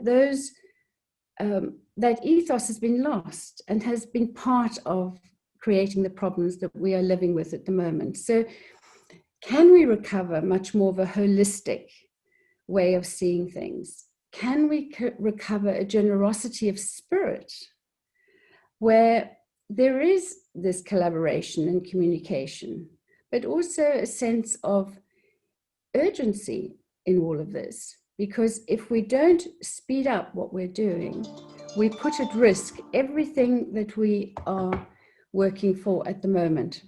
So I'm looking forward to having the continued dialogue with, and we will actually plan to continue this dialogue with some of the young people who are on this panel, and it's been wonderful to meet them, but we would ask for your support in trying to protect these global commons, and in particular, urgently, a moratorium on development in the Arctic and breaking up of that ice. And whilst we need the minerals, yes, we need rare earth, but recover them from tips. Do not start dredging in the last pristine parts of the world. Because we can does not mean we should. So can we also employ wisdom, common sense, and a real vision for the future of young people? Thank you. Thank you so much, Inge, about your so wise words, and thank you about showing us the importance of what does it mean to be a future fit. What does it mean to be a global citizen and global commons? It's extremely important, as you said, to look the big picture. It's wonderful to have you here, Inge, and definitely we will continue the collaboration together and with all the participants. Let's move on. Next, we will have Satu Haapanen from Oulu. And related to these previous interventions and based on your experience, how the future will be invented with the youth. So please, Satu, the floor is yours. Thank you, Taina, so much for your invitation for this conference. And dear friends, it's so nice to share this moment with you on this busy Monday morning. And I say that it is a busy Monday morning because no matter if I'm a full-time politician, every now and then I want to enter the school, and now they asked me to be a substitute teacher for the next 2 weeks. And I have a pleasure of being a teacher for children of 10-year-old this morning, and I've been teaching them already handicrafts. And luckily there was this empty hour for me to participate this wonderful conference on Baltic Sea. And so from my civil profession, I am a teacher, but I've been a politician also for 20 years. And my one of my main concerns and interests has always been how to engage youth in politics. As a young politician, I was trusted with many responsibilities, and I think everything begins from the trust and collaboration. You need to give a responsibility to young people and to let them show what they can do. And that's what I'm asking also from my students, from my children. I have 3 children. I ask them, what can you do yourself? Don't expect the others to do. And as a politician, and as politicians, that's the way we have chosen. We don't want the others to do things for us, but we want to be the active ones to change the world for better.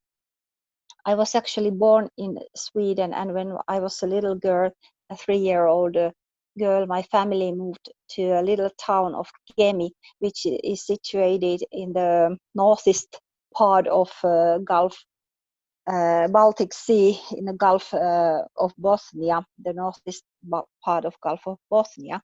And so I have grown up and by the sea, and also my city where I live at the moment, where all my 3 children are born, the city of Oulu, with 200,000 people. This city is situated also by the Gulf of Bosnia, and so we feel very, very strongly the sea wind all the time. It's winding, and we can see the drastic changes during the year. We can see the contrasts between the dark and white nights and dark nights in winter. And so when I remember my childhood and living by the sea, I remember the sea was in a much worse condition that it actually is today. And due to many changes in industry, stricter requirements in emissions, and so on, the sea actually it's cleaner here than it used to be when I was a child 40, 50 years ago. So the sea here, it is in a better condition, I would say, but still there is much to do, and still Finland as a whole has still look at its own emissions, and especially in agriculture, in forestry, and so on. So we still have a long way to go in order to make our sea good and better. But I'm happy still today to see the children and myself also swimming in the sea, and that is something we really need to work hard to maintain our environment good, and even to make it better for the future. For our children and grandchildren. I often tell the young people when I visit the schools, and I tell them that, hey, come on, the humanity has always faced big challenges. We have overcome as human beings and as humanity, we have overcome many big problems in our history. So this is just the one challenge, the climate change. It's just the one challenge that we can tackle, and we can win together when we put our efforts together and work together. And that is my main question today. How can we put the youth to work together with adults and also among themselves? And I think we as adults, we need to listen to youth and their solutions. So I tell the youth, don't be desperate. Now it's your job. Now it's your time to work with us, the adults, to change the world for better, to stop the climate change. For this purpose, I've created with my colleagues and civil servants, we've created a school of politics in my city of Oulu. It gathers young people from different schools, and also this school of politics reaches out to the regions and areas in the city where the youth is not so active, I would say. So the school of politics, it tries to encourage and get every young person in this city participated in decision making. And this school of politics, it also brings the elderly politicians and the younger people together in the way that also we, the old ones, we want to learn from the young people, and they teach us also. They tell us how could the decision making processes be more democratic, more participatory, etc. And one example of this is also going to the schools together to meet the people, to talk about our careers, and also to present the present problems and phenomena to the young people and ask the solutions from them. And we try to take these solutions in our decision-making processes as well. The School of Politics is quite new. It has started this year, but I'm happy to see that the young people are ready to take the responsibility themselves and to continue with this practice. As a young person, I remember very much when I was 17, I participated in a peace camp that gathered people from Sweden, Finland, Norway, and Russia together. We went to Luleå in North Sweden, and we spent 1 week together talking about the common issues that we can share and that unites us all. And I'm very much in favor of arranging this kind of peace camps or environmental camps, etc., in the future, because I think we cannot waste time by waiting that the others do things for us. We need to encourage our young people to meet each other across the borders. The world is so small. We need to find the solutions together. So Taina, dear chair lady, I wish that this contribution is something that you were expecting from me. I'm very pleased to join the discussion and also answer your questions if you wish. And one more thing, dear friends, we are striving for becoming a cultural capital of Europe, my city. So next year we will know if we will be the cultural capital of Europe, and if it happens, you are warmly welcome to see our city by the Baltic. And even if that wouldn't happen, you are still very, very warmly welcome to visit my city, Oulu. Thank you.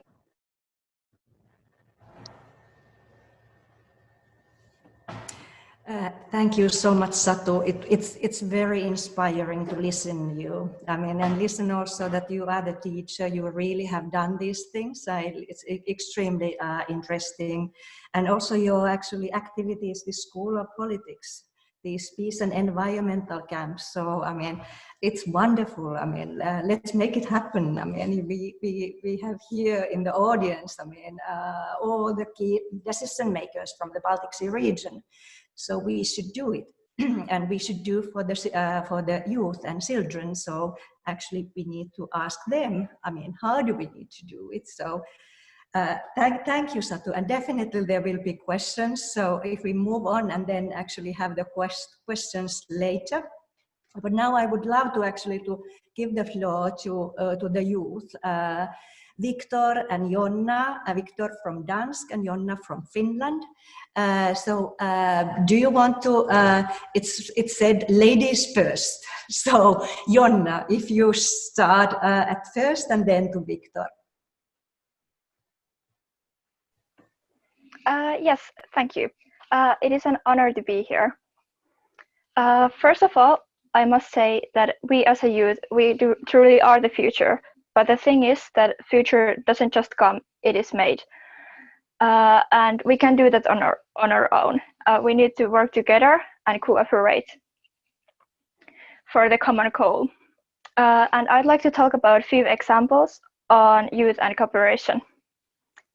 Firstly, I myself come from Finnish Youth Agenda 2030 group, which work with the help of Finnish Prime Minister Office, and we exist to make Finnish sustainability Finland to become sustainable more faster. It is a great example on how youth initiatives can be important part of the society rather than working separately on their own. The second thing I'd like to say that every action matters. Therefore, we need to understand that making impact is way more broader field of work rather than just participating in politics. So we must find way for everyone to take part rather than just not. So, for example, this summer I had an opportunity to work for City of Espoo's Mayor's Office in sustainability team. Together with 2 other young people, we made a survey for youth about youth participation, how youth see sustainability, and how they feel climate change is going to affect them. The results were very insightful. For example, we were able to find out and name up 3 main categories on how youth want to participate. Firstly, throughout concrete action, for example, voluntary work. Secondly, impact making through participating at youth initiatives. And thirdly, cooperation with, for example, companies, not only with municipalities, but with companies also, and NGOs. I believe that throughout giving everyone a role, and not only to the youth, but everyone at the Baltic Sea region area, we can get committed to action, and we can't leave anyone behind. And I'd like to sum it up by saying that municipalities and youth working together gives huge opportunities, both to the youth and to the municipalities. And we can't forget the companies. Municipalities play a great role in our everyday life, so therefore they can be one of the driving forces to the change. And I'd like to say that there is no change if there is no action. Thank you very much. Thank you so much. As you said, every action matters. It matters that giving everyone the role and leave no one behind, and have the concrete actions, schools and companies. Wonderful messages, Jonna. Thank you. And let's make it those reality in the Baltic Sea region. Let's listen now, Victor, from Dansk, and your initiatives. Very happy to be here. I really enjoy speaking of everyone else. And so let's start. I'm the member of our youth council, our council of our city, Gdańsk. And I would like to say that I would like to point out that it's true that we need to put aside our political visions to work together, because in our council we have people who has different political visions, and that's diverse everybody in our council, but we are trying to put this aside, and it's working, and we can work together and find a solution to different topics. And now we are trying to raise awareness of our youth by visiting them in schools and talking about the problem of our environment and what to do to make it better. What's next? We are cooperating with many companies, and we are making many events. We are trying to do as much as we can to to make this sustainability, to improve our city. And we are mostly focused on the on this awareness, on the wisdom of our youth generation.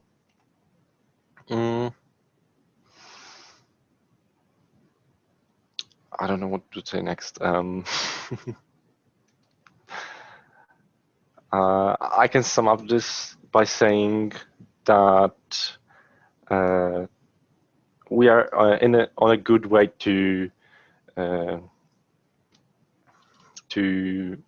improve our generation, on our youth generations, because we can see that they're starting to notice the problem of this environment.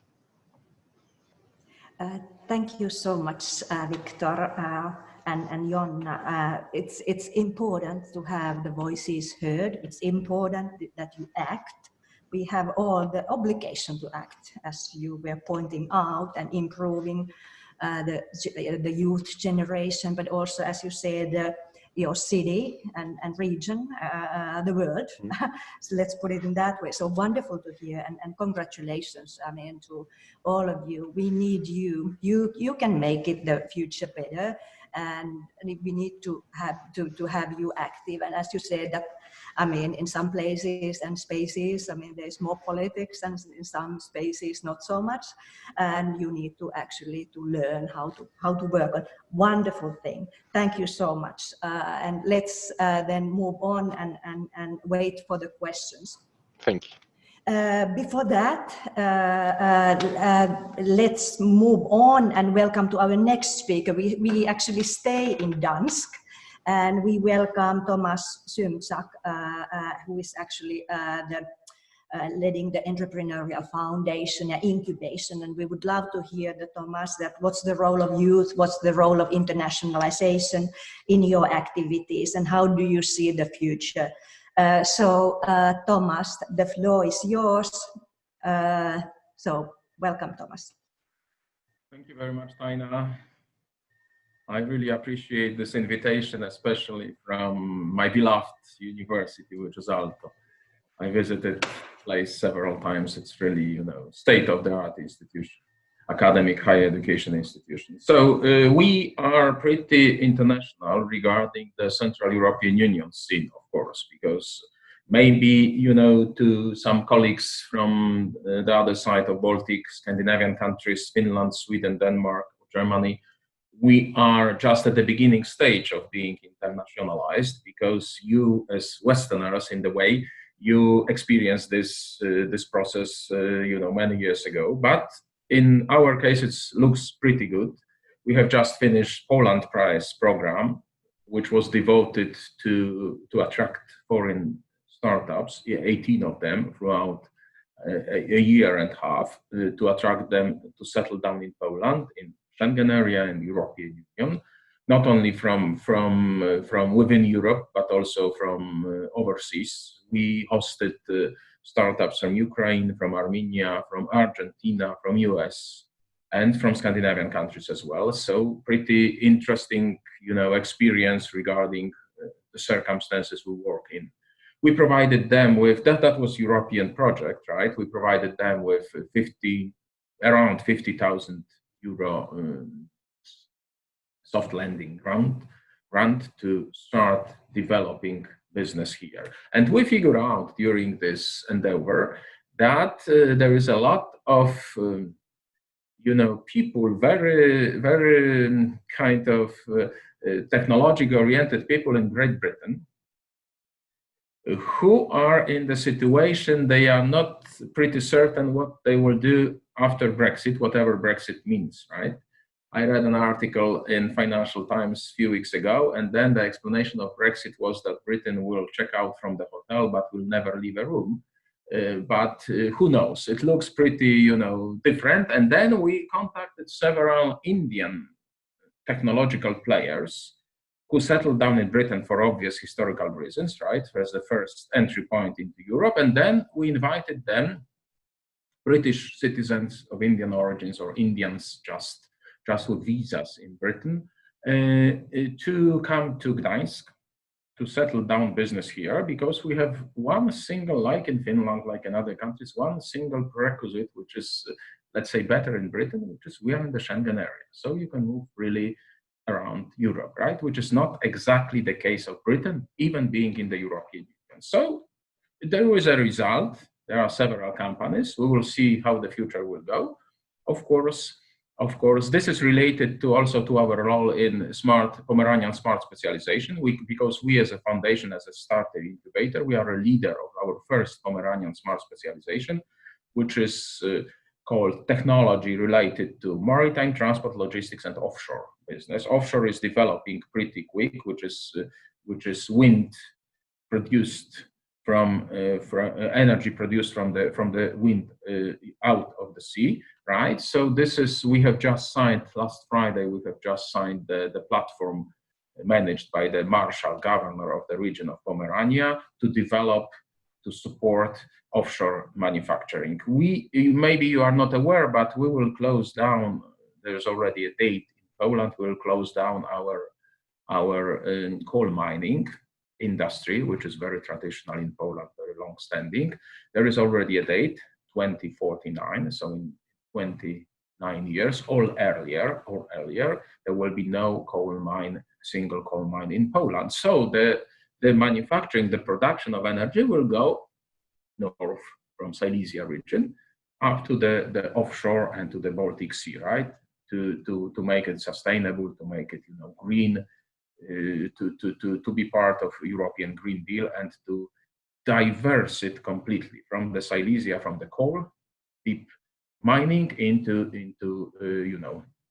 sustainable and ecological way of making energy, producing energy. So we are also within this process we learn a lot, of course, from Scandinavian countries, especially from Norway, because they have this, offshore industry pretty developed because of the, north of Norway winds already, all the time, coming back and forth. And we are also trying to go out of Europe. We got the license. In fact, we purchased the license from University of Washington, state of Washington, which is Seattle, on the other side of US, on the Pacific coast. And then from 9 years, we organize a summer camp called Gdańsk Business Week, which is a license on Washington Business Week Foundation. For a week in American English, there is a specific camp for youth, for around 100 young people from 15 to 19 years old, who work on a business plan for 8 quarters, so 2 years altogether. Like they develop their own company, whether it's a technological startup or a beer brewery. That's depends on them. But then they learn how to make things in market economy, how to obey with the rules, how to be honest, pay taxes, and just make a proper business in the mix between American model and European model, which is very kind of a global way of putting young people into real market economy, not only common market in Europe, but also broader. So unfortunately, the 10th edition should be this summer, but because of the pandemic, we moved our Jubilee edition into next year. This year, I was also a mentor with one of my colleagues from our educational department in our foundation. We were mentors of the groups of the online program, which was in the middle of the night, because that was the daytime in Seattle, which is a 9-hour difference. So it was pretty interesting for us also. And the youth camp, as an original idea, was open for 9 years. Was open also not only for Polish youth, but also for young Ukrainians. We have an agreement with one of the Ukrainian educational foundation, and also from young people from Georgia. So we were also acting, and we act as a gateway, as an entry point for our Eastern colleagues from Ukraine and from Armenia, and we would like to elongate this list also on Moldova, or maybe also Belarus, because we see what's going on there. Also, Gdańsk is interesting in taking some of technological stuff of Belarus, because they were always against this dictatorship there, so they would like to, unfortunately, to move out of the country of Belarus. So we are also trying to catch some of them into, because they are very developed, into Poland, into Schengen area, into the European Union. So and then of course we try to attract as kind of cooperation with startups, with technological companies from all over Europe, especially from the West, from Scandinavian countries, from more developed countries, to work for as subcontractors, because our technological force is slightly cheaper. So we try to learn the marketing, skills, the market economy skills from the West, but we would like to provide Western companies with slightly cheaper, programists and technological staff, our engineers, because they are very good, but they cost half or 1/3 sometimes of the Western technological workforce. So this is also our kind of input into this technological cooperation across Europe and across Baltic Sea, of course, because we are pretty connected. We always say that this is the matter of just one call to call Aalto, Helsinki, or Dalarna Park in Sweden, or colleagues in Norway or in Denmark or in Rostock or in Greifswald, or Potsdam. So this is the way that we are pretty well connected. As you know, Baltic is the most connected sea in the world regarding ferry transport, right?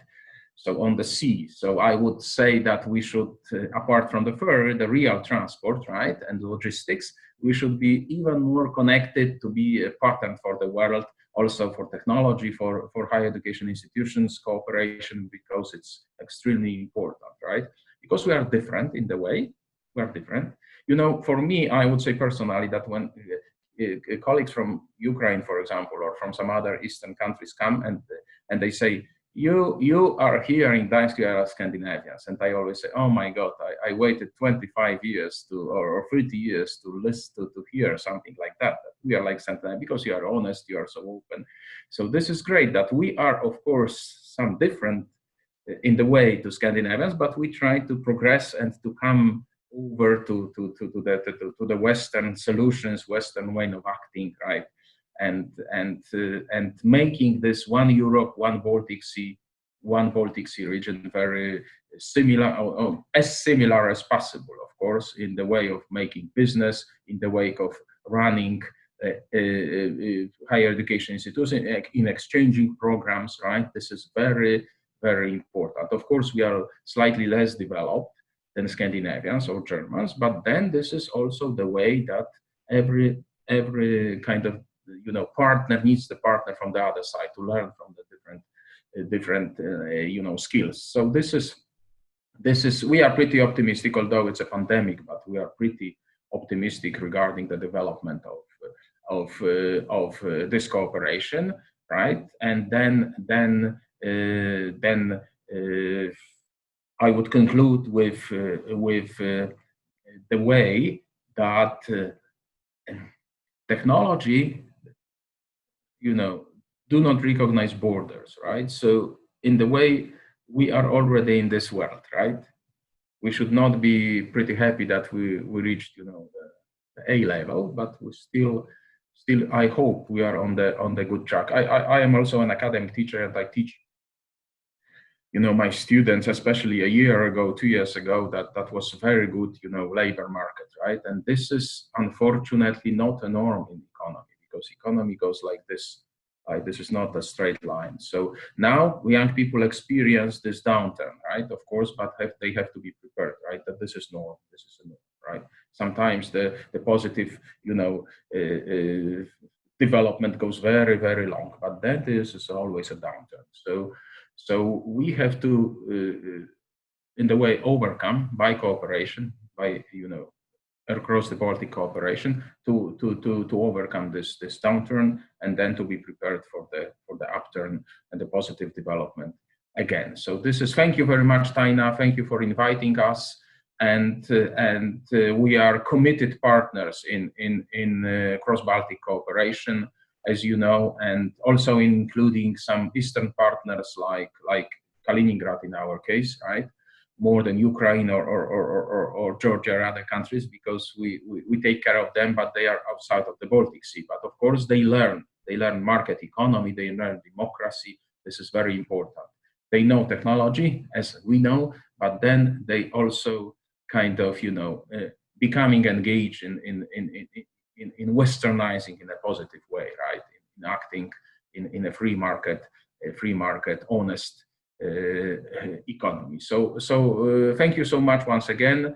I will not talk longer. I think it's, if questions occur, of course, we can address them. Thank you.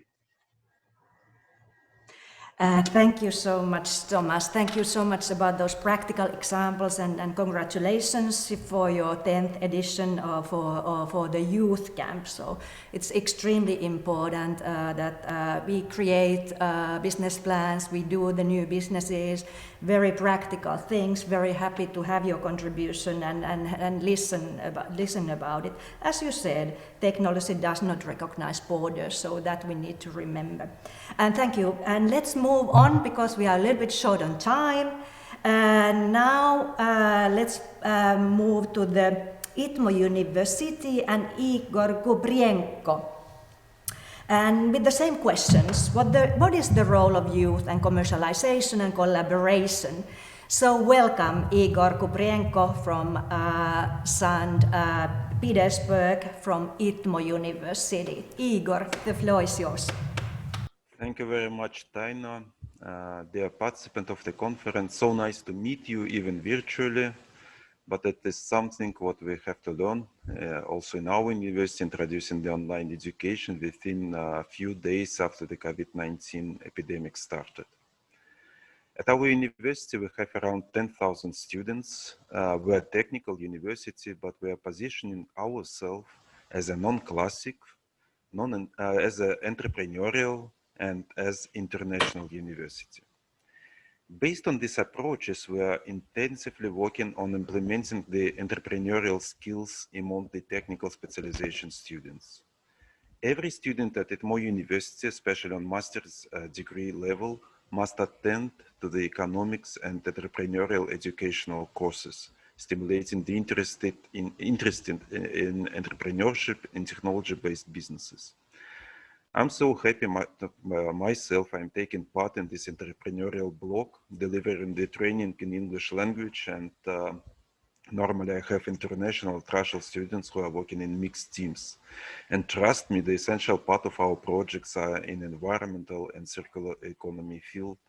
Especially I like very much one project on eatable glasses for beer with taste of salmon. I like it.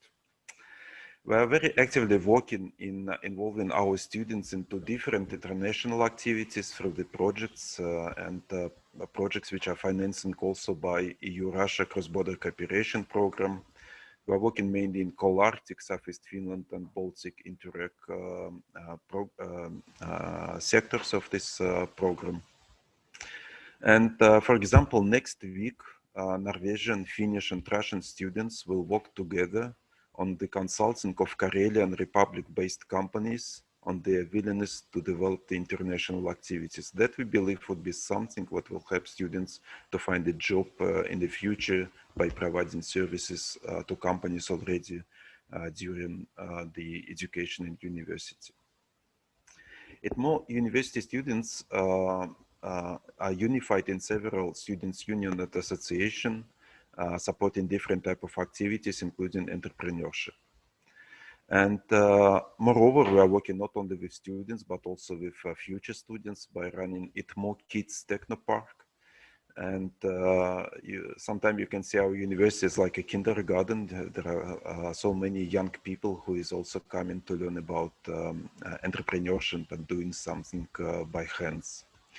All students and also kids, they have access to ITMO Fab Lab, the center of prototyping. They can use different type of 3D printers, metal and wood tools, and they can produce prototypes by their own hands and make in the future a possibility for own businesses. Our task is also to develop the entrepreneurial activities internationally. And we have one pilot project. We started to set up the cooperation platform between ITMO and Xamk University, in which we will assist Russian and Finnish students to organize the cooperation on different type of joint entrepreneurial activities. These activities, as a practical step, will include the organization of entrepreneurial festival and summer schools, both in St. Petersburg and in different cities of Finland, as well as competition of students-initiated startups. We're looking forward to expand this initiative around Baltic Sea region. And I would like to show you a small video.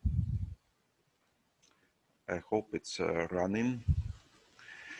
This video is demonstrating one of the huge projects which ITMO University is involved and played the active role. This project is called ITMO High Park. ITMO High Park will have the second campus of ITMO University, which will host almost 5,000 ITMO master's degree students. The leading ITMO R&D labs will find the modern facilities there. Another part of ITMO High Park is the industrial valley. The leading Russian and international companies will have the possibilities to go there, and they will have a special tax regime to develop their activities. Moreover, these companies should be the ITMO University industrial partners, both Russian and international. Also, at ITMO High Park, we will have a business park, which will host accelerate and incubating technology-based startups.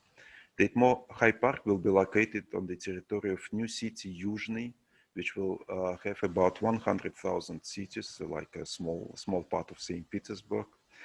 But what is interesting that ITMO University, in cooperation with other actors, will generate about 12,000 new jobs in high-tech sector.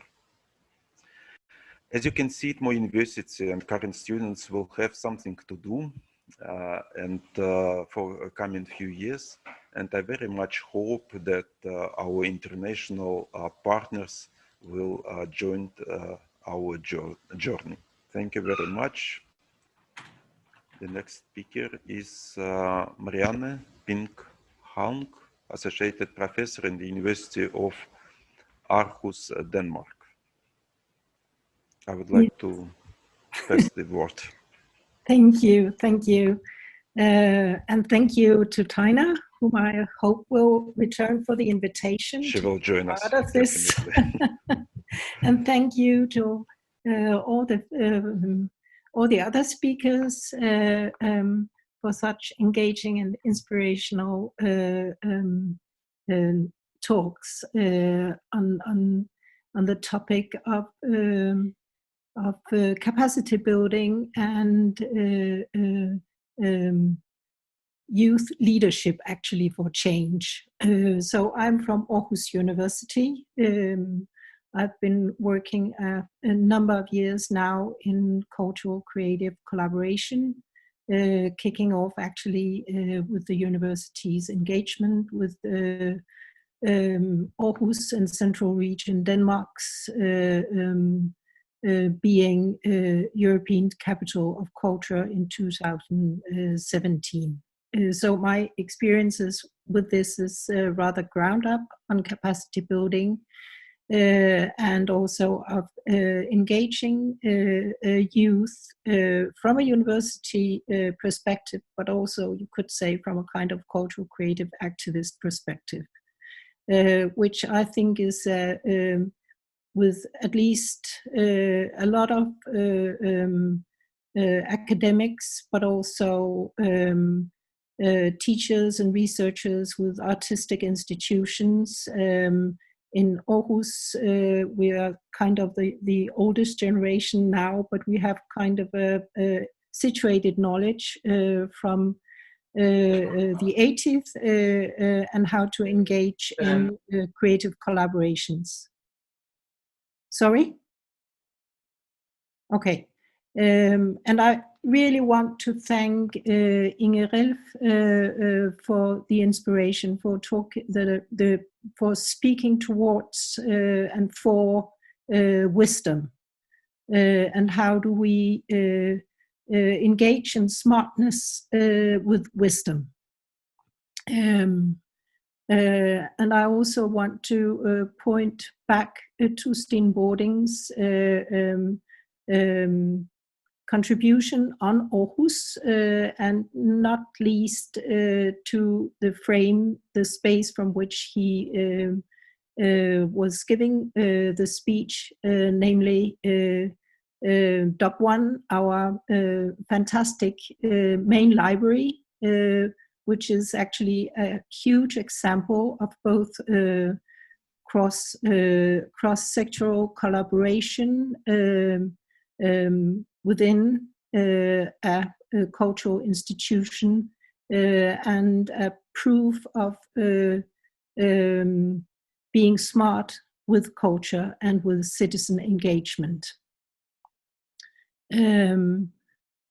So I want to address what is sort of how do we engage with our youth cohort in education and higher education, but also in education as such. And I want to thank Jonna and Victor for their contribution. I think it's hugely important to acknowledge that our youth cohort, the generations of youth, are motivated for change, for action, for having and deploying agency, supported by knowledge, and with a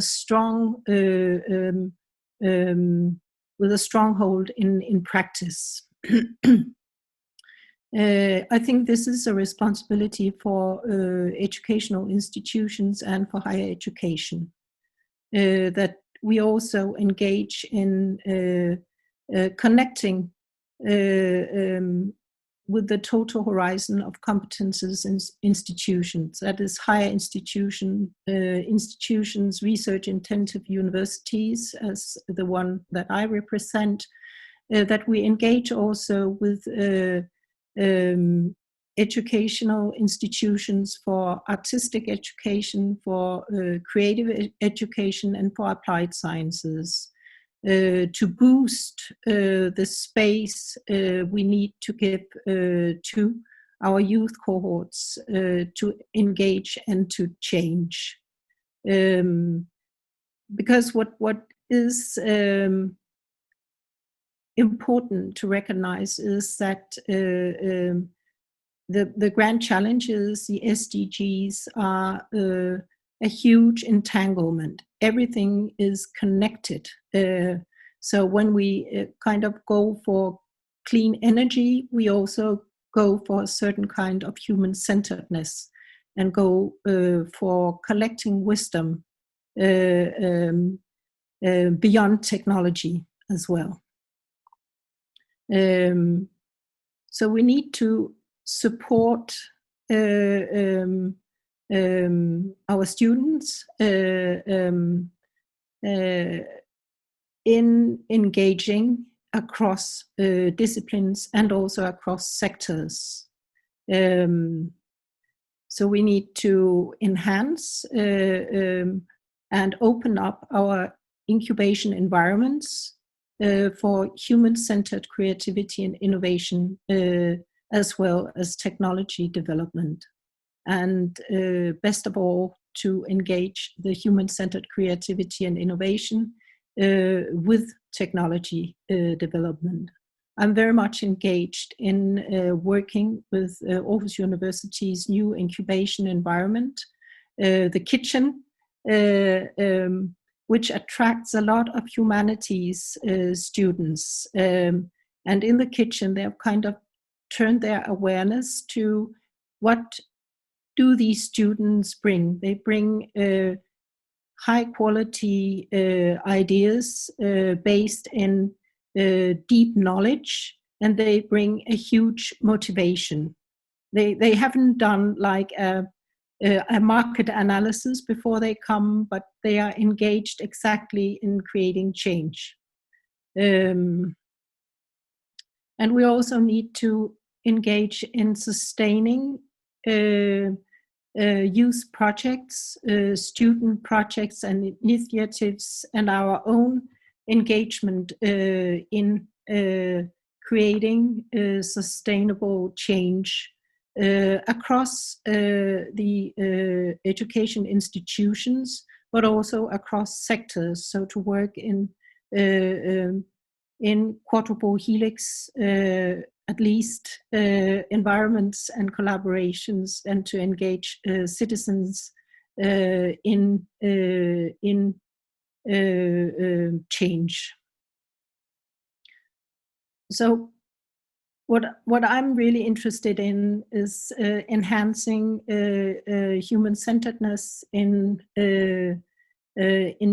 designs for change, and also in design with technology, which also implies engaging artistic wisdom and obviously also wisdom from original cultures.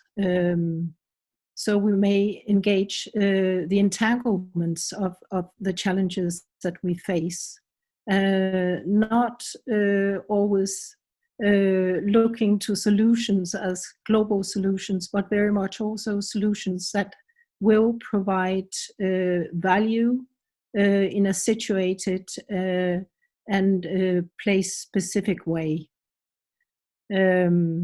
So we are in Aarhus and in Central Region Denmark, in a region that is very strong in green energy, in food, in smart city engagement, and also in creative industries. So the growth in our incubation environments should be strong in connecting these strongholds and strong in connecting with our youth cohorts' wish for and urge to change. And I think I could point to a lot of like more smaller engagement, the way we teach, the way we engage with small and medium-sized enterprises through innovation networks to approach challenges for sustainability with student teams and early graduates. The way we offer summer schools also transnationally for sustainable entrepreneurship, and the way all this is in a way bound into local incubation environments, the way these incubators are connected to education institutions, but also very much connected into the urban and rural areas, and connected a connection which could be enhanced actually to the great or the numerous small and medium-sized enterprises in the region. That's kind of a Danish trademark, that we have a lot of small and medium-sized enterprises apart from like big companies. I think we have all the building blocks. We have a lot of infrastructure. We have a lot of collaboration, and we need to kind of connect those into really strong ecosystems, and to open these ecosystems to students and to youth to work in, and to connect across borders. So I also want to thank the project for the wonderful innovation camps I attended, the online one from St. Petersburg, I attended in Gdansk, which was hugely inspirational, and I attended in Tallinn. So I think to do something like this, maybe to do environmental camps would be a great ways to start to engage across sectors and institutions for youth leadership in change. Thank you. Thank you so much, Marianne. Thank you so much for everybody. Wonderful panel. And especially Igor, actually taking my role, in between. We want to thank you, Inge, thank you, Satu, thank you, Victor, Jonna, Thomas, Igor, and Marianne. We would love to actually to stay on this panel and continue and have the questions. There are lots of questions in chat. But unfortunately, we are a little bit short in time and a little bit late. So I think so that we need to move on. And Marianne actually summarized extremely well that we need to commit to act, we need to engage across disciplines, across sectors. And for example, this whole event we are doing with the young generation youth. So this is actually hosted by Start North and youth initiatives. There's actually two technicians, Atte and Rasmus, which I want to already now. Thank you. Even though the Zoom environment does not offer always the best connection, but we have had actually wonderful events so far. Thank you for the panel. And let's move on to the next panel.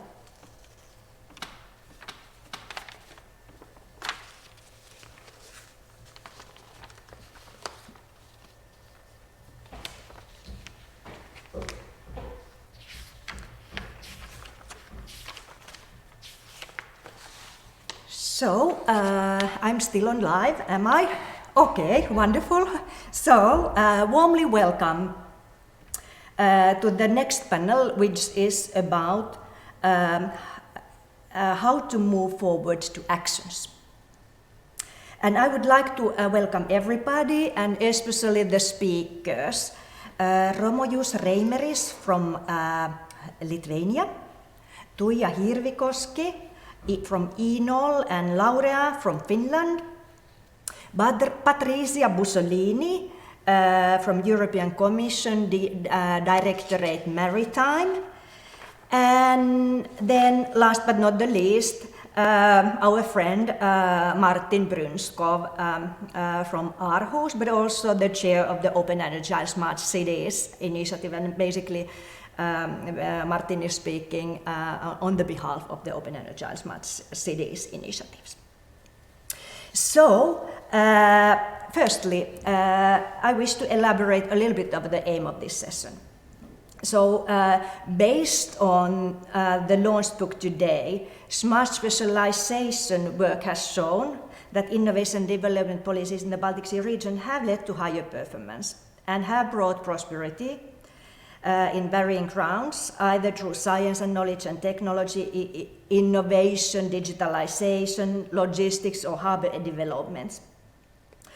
So Smart Specialization has contributed in a positive way to the focus and prioritization of innovation strategies and policies and impacted on innovation performance.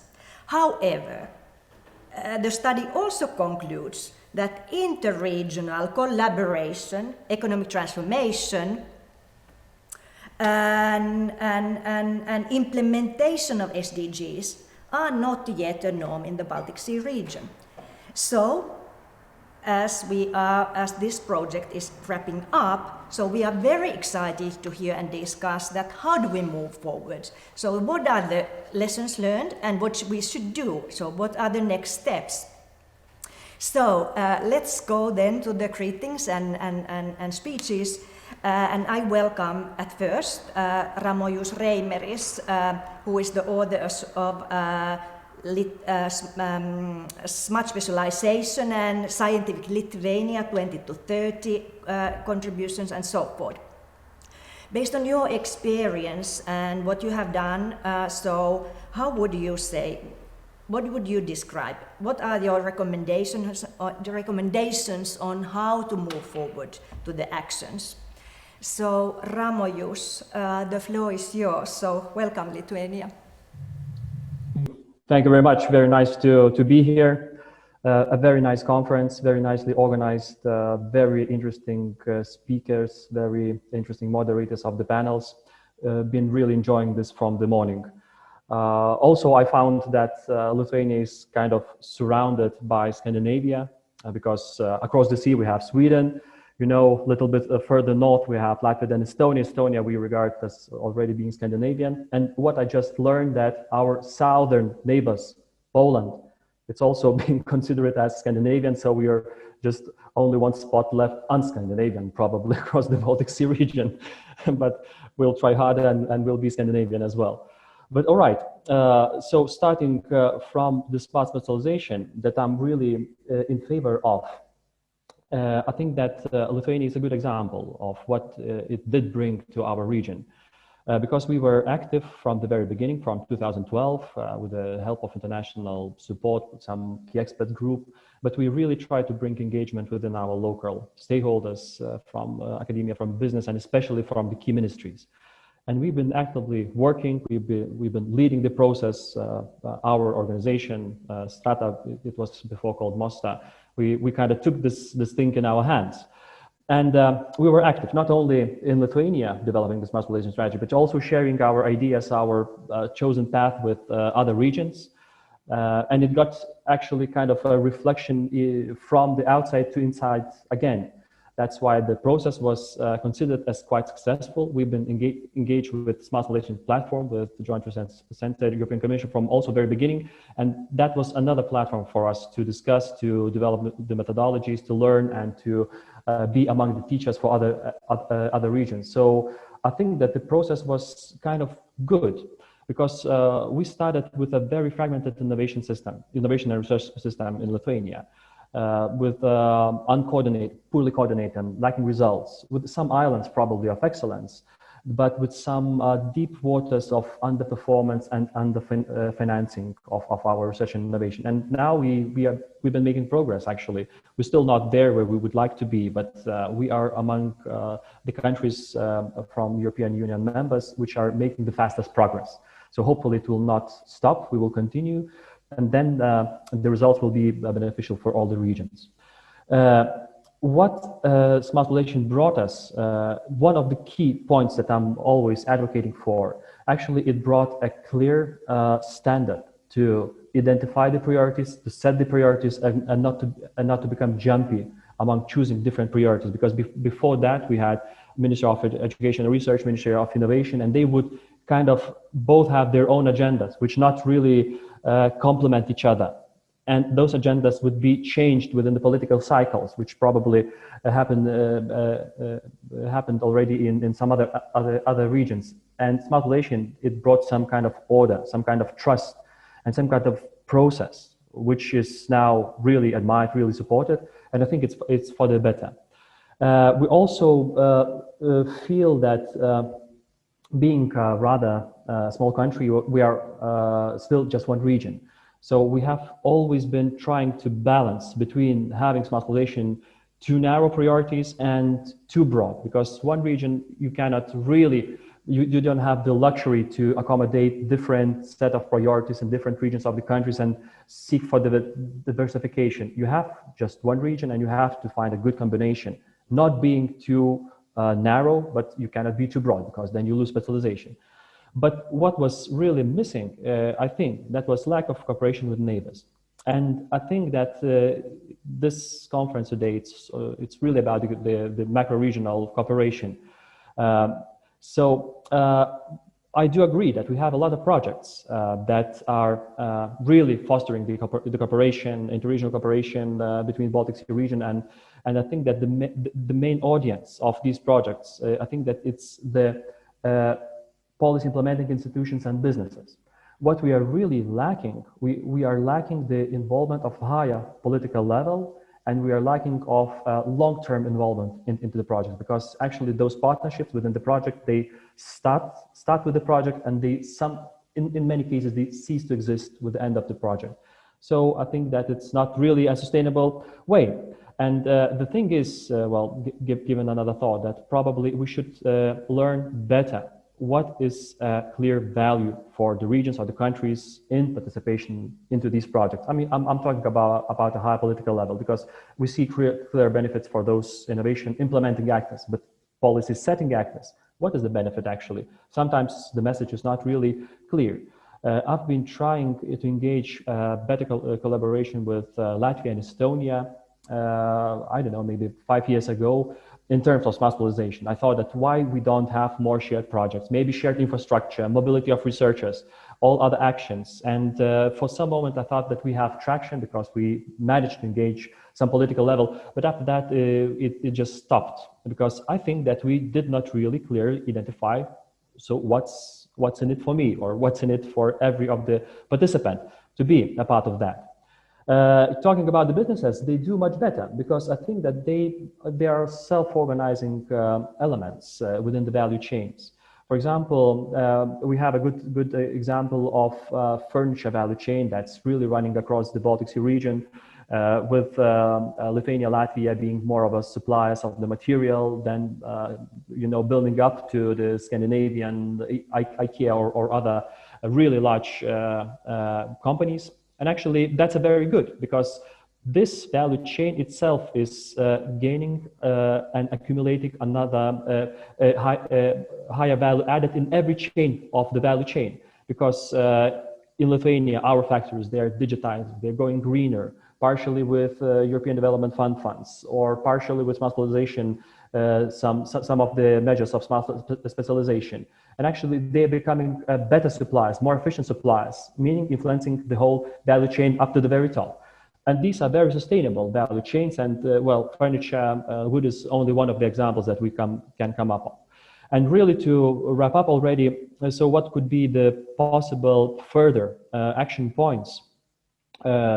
So I really think that we should build projects like this and many others, individual projects and other financing sources, on really proven partnerships, already existing partnerships. Of course, we should include new actors, because that's the whole point of that. But I think that we should not really build those partnerships from scratch, meaning that we already take existing partnerships, add something new, go deeper, go broader, but already build on something. We also should give another thought of analyzing the real needs of the countries being in partnerships for the interregional cooperation. What is that each country would really want from this international collaboration in terms of smart specialization or other kind of programs? What does the country or region wants to solve, or what it has to offer? Actually, that's very important. And I think that we could build projects with better political engagement on the political decision level. And the very last point, the sustainability. Today we've been talking about SDGs, sustainability, and etc. I think that it's already been implanted quite deeply within the regional politics and regional dynamics, because we have Scandinavian countries which have been really about advocating green and sustainable way of doing things really before the Green Deal of European Union and before the new Commission of European Union. I think that it's already been implemented in the region. And other countries within the Baltic Sea region, I think we will follow. I mean, we really do agree. We really want to be the part of the region. We want to really be the part of the value chains. So I think it's really aligned, and it's already there, and we need to give some time, and it will really flourish. So thank you once again for possibility to share some thoughts. Looking forward for the discussions, questions. Thank you. Thank you so much. Wonderful, actually, insights. I'm picking you said in the end that, I mean, in summing up, that building the project, really proven partnerships, it's important. You said that also that we need to think what's the value for us on this project in the country level. And you also said that, I mean, sustainability is deeply, I mean, on our heritage. Of course, yes, it is. I mean, if we are thinking about, I mean, Baltics and Nordics, I mean, it's inherited our education. It's inherited. I mean, our everything that we do. But of course, we need the new solutions. We need to solve the grand societal challenges. So wonderful! Thank you so much, Romo. Your thoughts and insights. But let's move on, and next we would like to hear Tuija Hirvikoski related to this previous intervention, and based on your experiences, what's your point of view? What are your main recommendations on how we should actually move forward to the actions? So Tuija, please, the floor is yours. Everyone, I would like to start by first of all thanking Mr. Markkula, who made it easier for us in Helsinki-Uusimaa region to really trust on this approach of regional smart specialization strategies. And also, Markku, you used to contribute a lot to my university, which is currently most attractive university in the whole country, and it's mainly because of the collaborative approach.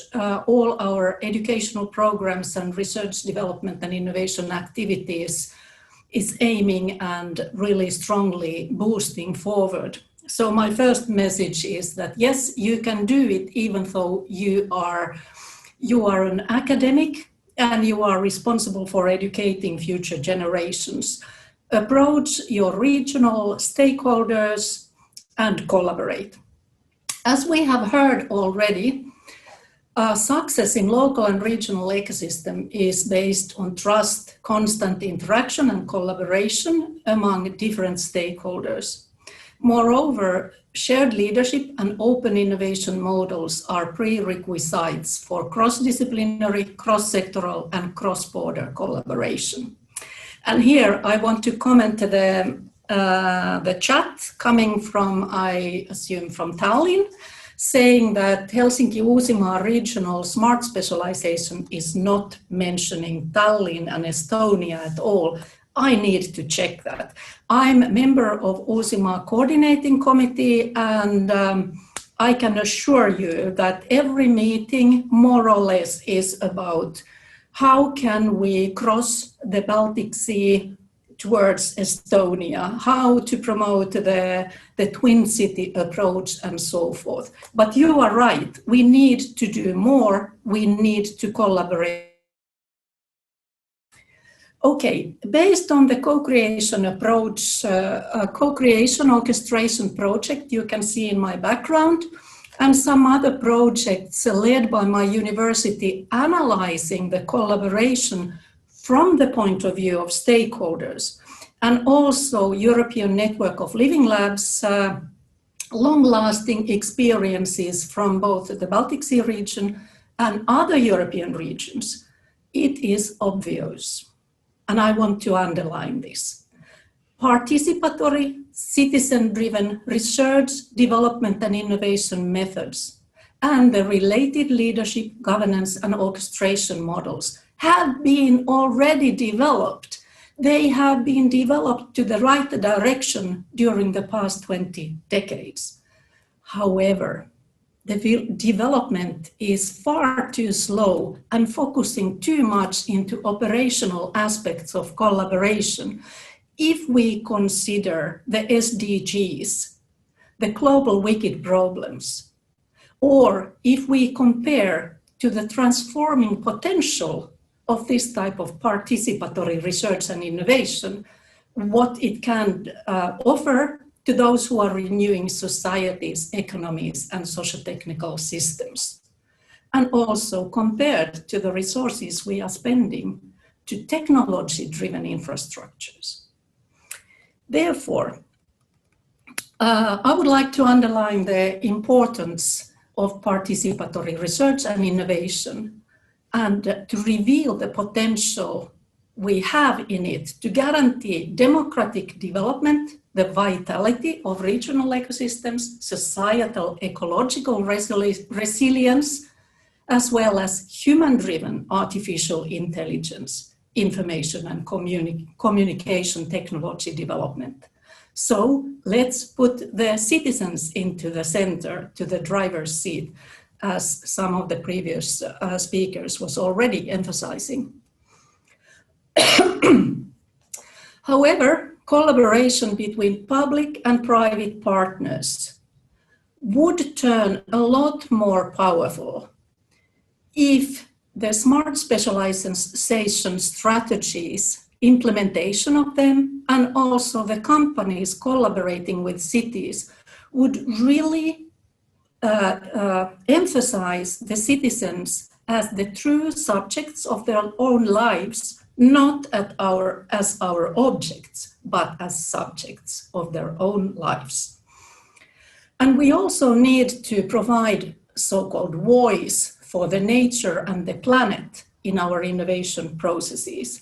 And there, again, we can rely on the participatory research methods, service design, and other design approaches, because the methods are there already. And thirdly, if we would be collaborating more between regions and also between the macro regions. I want to provide you one example, not from the Baltic Sea region, but from Catalonia. Enel is really trying to work hard in order to make the European single market work, and therefore cross-macro regional collaboration is important for us. I have been benchmarking for quite some time a movement which is called Collaboratory, created and implemented in Catalonia together with other Mediterranean regions. And there they are collectively educating and involving local citizens into innovation processes to promote the usage of 5G, as well as promoting social, economic, and ecological balance in Catalonia and in Mediterranean region. So we can learn from them. We have our strengths. We are good here in Baltic Sea, but we can learn from the others. So therefore, as a recommendation, I would like to end my contribution with this statement. The bottom-up movement in our regions already created relatively strong methods and tools. But alone, the bottom-up movement will not be able to reveal all the above-mentioned potential and successes. Bottom-up collaboration calls for stronger support from top-down, that is, from regional, national, and European Union bodies, their strategies and funding instruments. By the way, in Catalonia, they are nicely also integrating different type of funding instruments to make the collaboratory to work. Anyway, that is how, by combining bottom-up and top-down, we can legitimate and benefit from the bottom-up cross-disciplinary, cross-sectoral, and cross-border collaboration, and certainly also between Helsinki region and our colleagues in Estonia. Thank you. Thank you so much, Tuija. Thank you. Definitely, learning from others is extremely important. And we need to learn from other regions. In macro regions, we need to learn globally. It's extremely important. Thank you so much for your insight. Now, let's turn to our European Commission representative, Patricia Bussolini from DG Maritime. And if you can share your thoughts, how smart specialization can support sustainable blue economy. We are particularly interested to hear your view. The floor is yours, Patricia. Welcome, Brussels. Good morning to everybody. First of all, on behalf of DG Mare, I would like to thank you for this invitation, for this very, very useful and interesting event.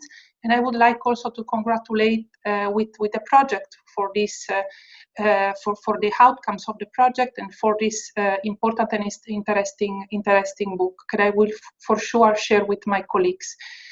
Now, my speech, it is very easy for me now to make the link with the previous speaker, and I'm very happy because indeed the aspect that I would like to stress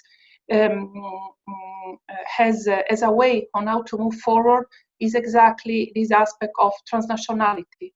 Indeed, in our understanding, the project Smart Up is a best practice project, not only in terms of smart specialization implementation, but also in terms of how transnational cooperation, exchange of experience, and mutual learning at transnational level can scale up regional and national growth paths, while developing also a stronger common understanding and an operative vision of transnational challenges. So stay cooperative increasingly depends on transnational activities nowadays, and the capacity of the EU regions to develop a link with their innovation ecosystem by continuously supporting cooperation across regional sectors is also a challenge of the blue economy, as you can imagine. So in this perspective, DG Mare supports transnational cooperation as a means to explore new investment opportunity, new value chains, new business segments of blue economy. And this is also part of the broader DG Mare new approach on sustainable blue economy that will sustainably contribute to the European Green Deal with particular regard to greenhouse emission, circular economy, sustainable food system and biodiversity, while taking also into account socio-economic challenges of the pandemic. And this is also in line with the Sustainable Development Goals objectives. Okay, so I was mentioning that that indeed this transnational dimension of this project is very important, and it is very important as it is a flagship project. So it can be a best practice, an example for the future projects, for the future partnership that were mentioned before my intervention. And in this dimension of transnationality, sea basin strategies and macro-regional strategy, which has as characteristic that they put together region and countries, different regions and countries that have that face common challenges and common untapped opportunities. This offers an ideal background to boost smart specialization transnational dynamic in this way. And as I mentioned, in our understanding, Smart Up project is really a good example in how this can happen, how best practices, also in smart specialization, can become a common added value for the countries that take part to this project.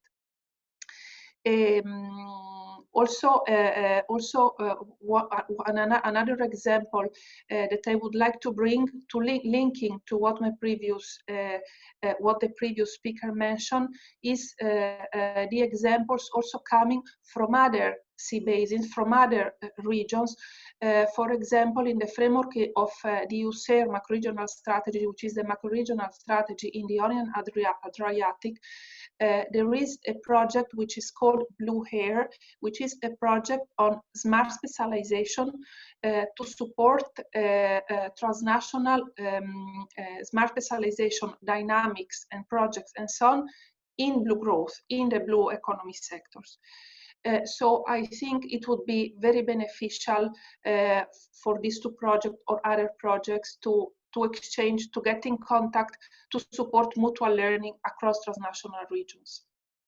Because indeed, smart specialization and how to support its evolution to the next steps, as Alessandro Rainoli from JRC mentioned this morning. It also comes from the concrete experience that these projects can develop. In this perspective, and as also future concrete actions, DG Mare will support, with the support of the JRC, will facilitate smart specialization pillar review exercise and exchange of best practices among regions and countries whose smart specialization strategies include blue economy sectors. The objective is to utilize smart specialization approach to reinforce blue economy community dynamics, identify best practices, can be object of replication in other regions, better identify common challenges for blue economy sector, and discuss potential solution, and also to support the preparation of next generation of smart specialization, and stimulate blue economy transnational partnership, and also to support the implementation on sea basin macro-regional strategies. For example, past week, in the framework of the macro-regional strategy Ionian and Adriatic, the macro-regional strategy has organized the first event on smart specialization. The first event on smart specialization. There was a specific sector of blue economy, but the key event was on how to support smart specialization as enabler, also not only of regional development, but also development of transnational dynamics and so on. So this is very interesting, and we understand that the methodology that the flagship project SmartUp has developed can be surely play a role of excellent example on how this can be done in concrete. Also another, and then I will conclude, also another way on how to move forward is related to the challenging exercise of combining regional, national and EU funds for national, but also for transnational projects within sea bases and macro-regional frameworks. This is very important because now we are in the crucial moment where new programs are financed, new 2021-2027 cohesion policy and research and development programs are financed, so ERDF programs and so forth. So it is very important to align at the best within the programs the different funds in order to finance projects also at transnational level to facilitate and to support these transnational dynamics. And also the EMFF for the new programming period has put in its priority sustainable development for a blue economy sector, and it will support, of course, the sea basins accordingly. So that would be DG Mare contribution. Thank you very much. Thank you so much, Patricia. Let's continue the journey together. I mean, it's wonderful journey, and we would like to continue and aim higher. Now, actually, let's go to the next speaker, to Martin Brunskov, the chair of the Open and Agile Smart Cities. Martin, the floor is yours. Thank you very much, Taina, and thank you everyone for joining this conversation. I think it's far too much to be covering in just a morning here, but on the other hand, to be kind of concluding on these years of working together in the SmartUp context, I think it's also a very great pleasure. Of course, as several of the previous speakers have mentioned, these are very, very wicked problems. You mentioned, Tuija, the SDGs as the world's wicked problems. And of course, I think we are all moving from this idea of finding solutions to really navigating through dilemmas. So that's in a way what has been, of course, validated also through this project. We know that lots of things are not going away. How can we have human development without destroying the planet? We know this is a very, very wicked problem. We certainly know that we cannot be naive about how we infrastructure. So if we have a smart specialization strategy, we cannot just assume that there are products in the market or technologies that out of the box, out of the thin air, supports our autonomy, which actually means supports our way of life, which is of course different compared if you compare the regions. So these problems are super difficult.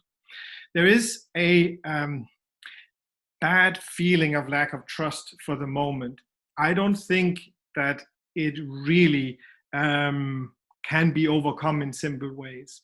But what we can do is that also, as you, Tuija, and others point to, we can look at what are the good examples of overcoming these barriers, because we have to trust each other. We know from many, many studies from perhaps even centuries of learning that when we can build trust, we can also progress together. So smart specialization or cultural development needs a foundation for trust. And if I may point to one thing that this project has led to is really a better understanding of the dynamics and the priorities in the region. So I think coming back also to the previous speaker from the Commission side, when we look at what instruments should support, they should always have an element of linking stakeholders in an ecosystem together so as to support the trust building, which is the foundation, in fact, for any technical or political or economic or social moves we want to make. We do have this fundamental problem that we would like to offer protection for our communities, for our regions, for our families, while we also want to reap the benefits of technology. And I think that is at the core of what the Smart Up project has been highlighting. And we do have a very good foundation. Many of you will know that the investments already happening on the local level. This is from the OECD World Observatory, actually pointing out that many of the countries and the regions in the Baltic Sea area already account for something like a quarter of national gross domestic product. So there's a lot of resources. So what we've been looking at in this project and what really needs to also characterize the instruments in the upcoming programming period for Europe really needs to understand how can we leverage the resource which is in a way already there. The people, Tuija, you talked about mobilizing citizens, people, but also mobilizing the investment that already is happening there. We know many ways how to do this. We know that these pilots, sometimes agile pilots, sometimes more structural, you can even call them experimental steps, are very good in this. And our friends around the Baltic Sea have demonstrated this. Let me take an example from the Finnish presidency, which I think actually very nicely also builds on the Finland, Estonia link, the rest of Scandinavia, linking both to both sides, east and west, north and south. Never mind that this is centered on urban innovation. It's really about how can we be practical about having a human-centric perspective when we roll out technology. And one of the very concrete things that came out of this work, this ambition from the Finnish government, was not only understanding that we're moving from siloed government into a much more holistic way of orchestrating orchestrating safety and innovation for our societies. Yeah, this is what we do. We care for our loved ones, not in a siloed way, but in a holistic way, because it's more efficient in the future. And this not only was a problem statement, it also turned into a quite strong movement, which I linked directly to the conversations being had here in the Smart Up context. So the livingin.eu movement, which was, by the way, inaugurated in Finland, signed by the Estonian Minister of Finance and many more leaders in regions and cities, is actually now a very good example of how we can bring some collaborative effort, which leverages the roots, if you will, and links to the policy. So this can be implemented. This can be implemented in policy, can be implemented in your strategies, it can be implemented in your daily life. This is my almost last slide, but I have a conclusion I want to bring to you. Just for those who are not familiar with the livingin.eu, supported by Committee of the Regions, many local communities and associations, it actually addresses these cross-cutting issues that nobody, no one, no vertical, no region, no country can solve by themselves, including monitoring, measuring how we're doing, including the capacity building, and of course, the whole market-oriented aspects. So my conclusion here, having listened to the vision from the colleagues and from the events over the years, is that I think that the region is not only a leader, it's a co-leader. Many like to work with colleagues and people, in fact, from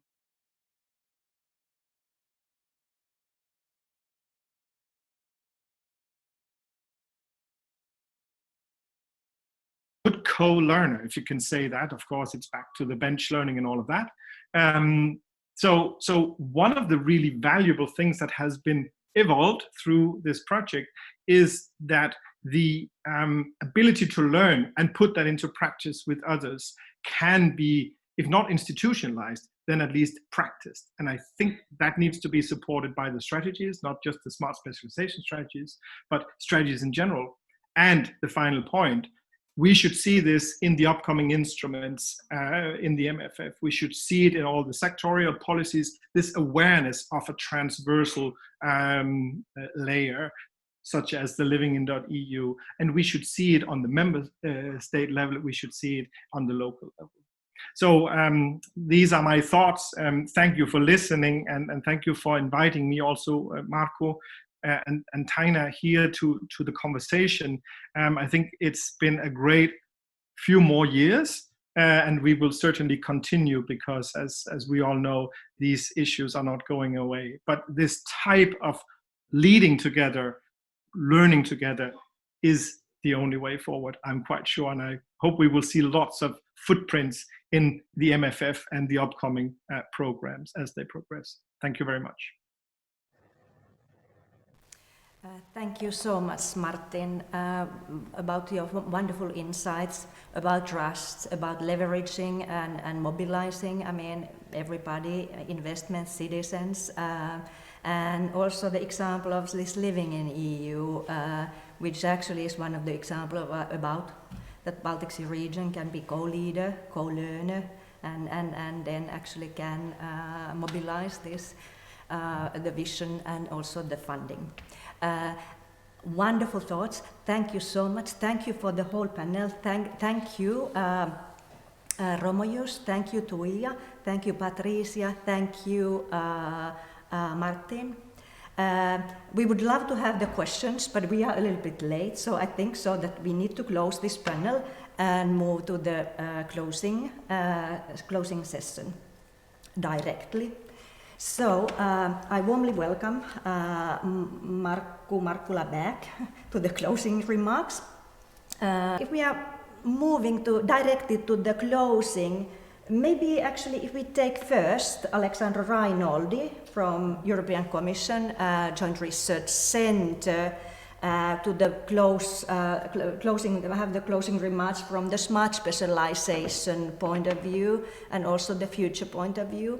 Alexandra, if you are listening at Sevilla, the floor is yours. So thanks a lot, Taina. Thanks, Markku.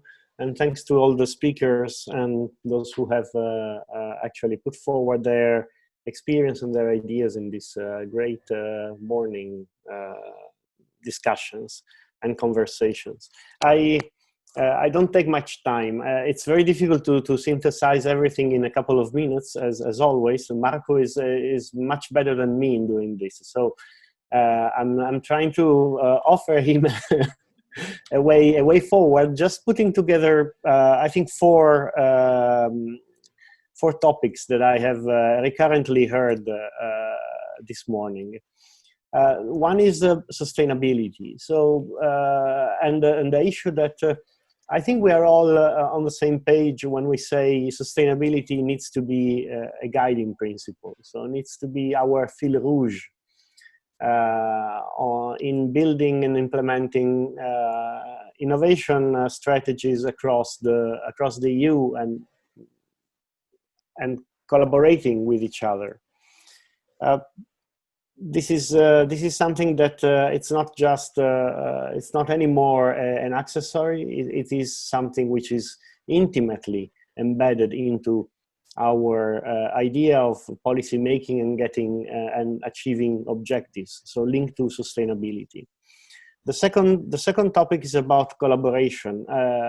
I've heard many examples, and much enthusiasm across collaboration, not only at country level, but indeed the Baltic Sea region is an example of how collaboration has been fruitful also internationally. So across countries, across regions, I've heard a lot about cities as well. So this is also a very concrete way on how collaboration, real collaboration on real projects can happen.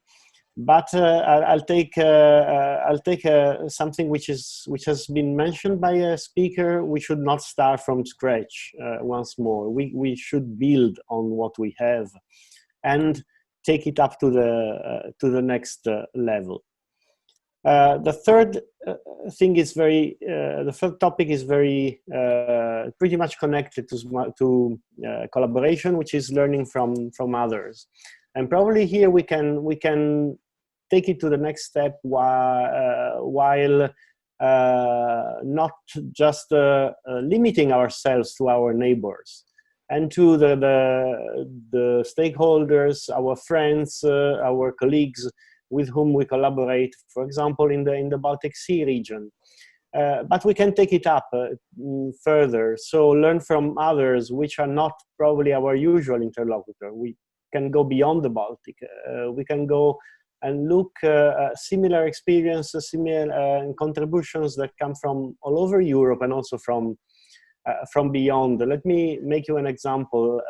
A couple of years ago, I was talking to some Tunisian stakeholders, so from Tunisia, on smart specialization at the regional level. They wanted to experiment this, and they mentioned me of a huge region in southern Tunisia, which is basically desert, and where the community is located only mainly along the coastline.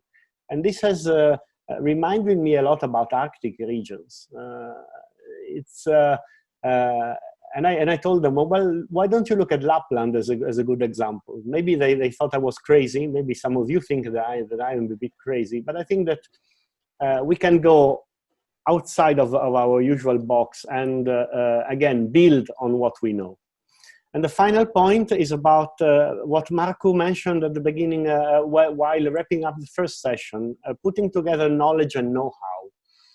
And this is, again, not about just evidence or just science. It's also community. It's also building on what a community learns, on what people know, on what they can do, and therefore add a clear element based on people to the strategic construction that we want to build.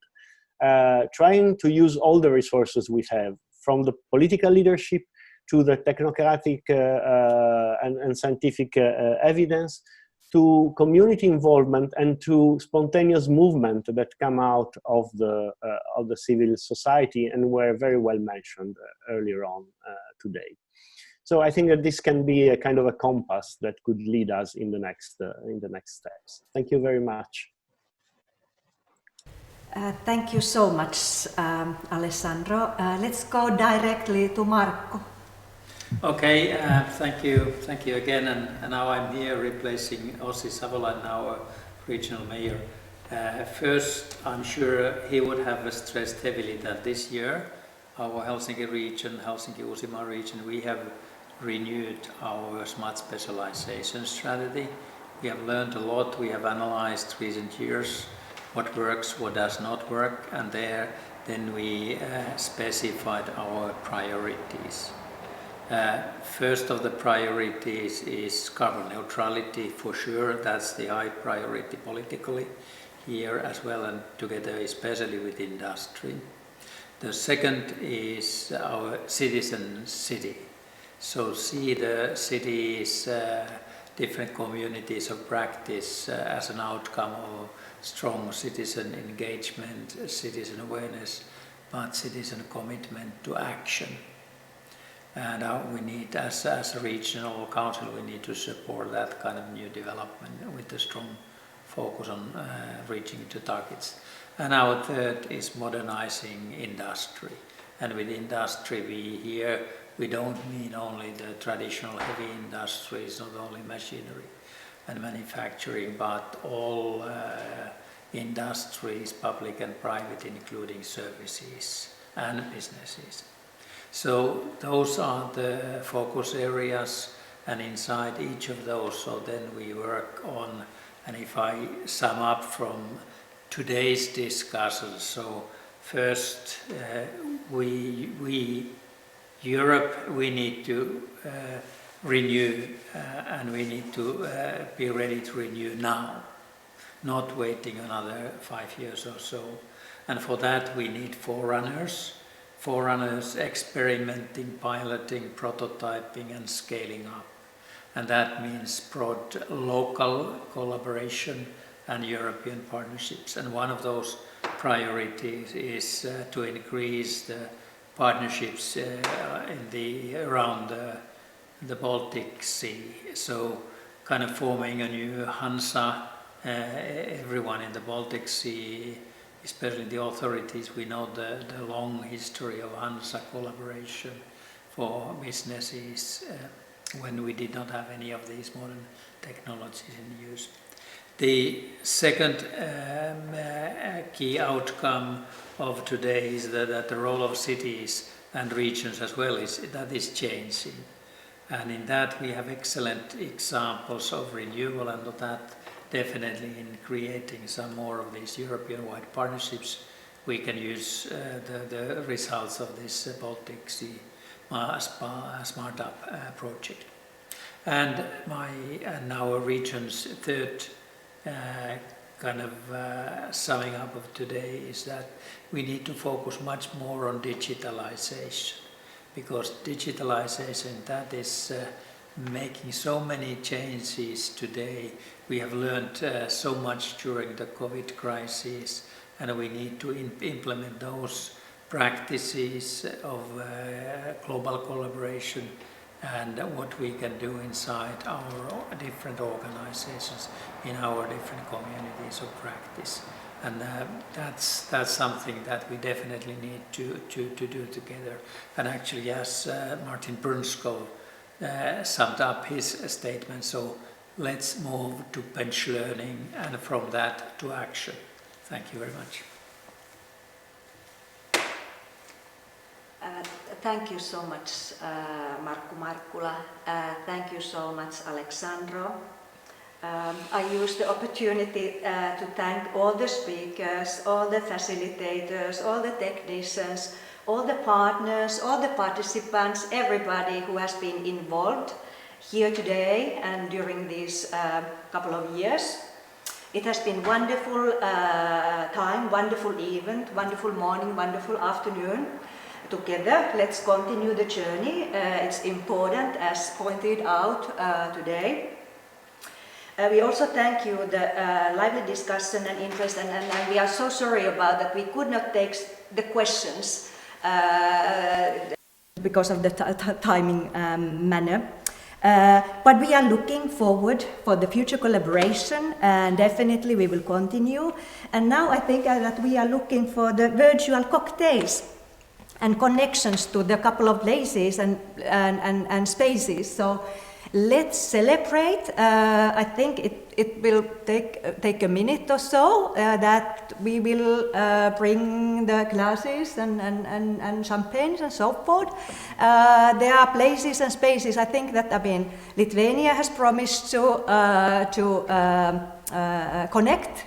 Aarhus is connecting. I hope that Brandenburg is doing that as well, Latvia and onwards. So let's now celebrate. Let's take a minute and come back. Thank you so much.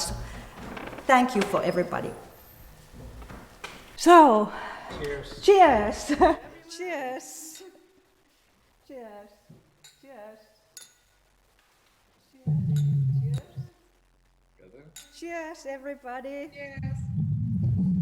Cheers. Cheers, and thank you, everyone. Cheers. Thank you. There.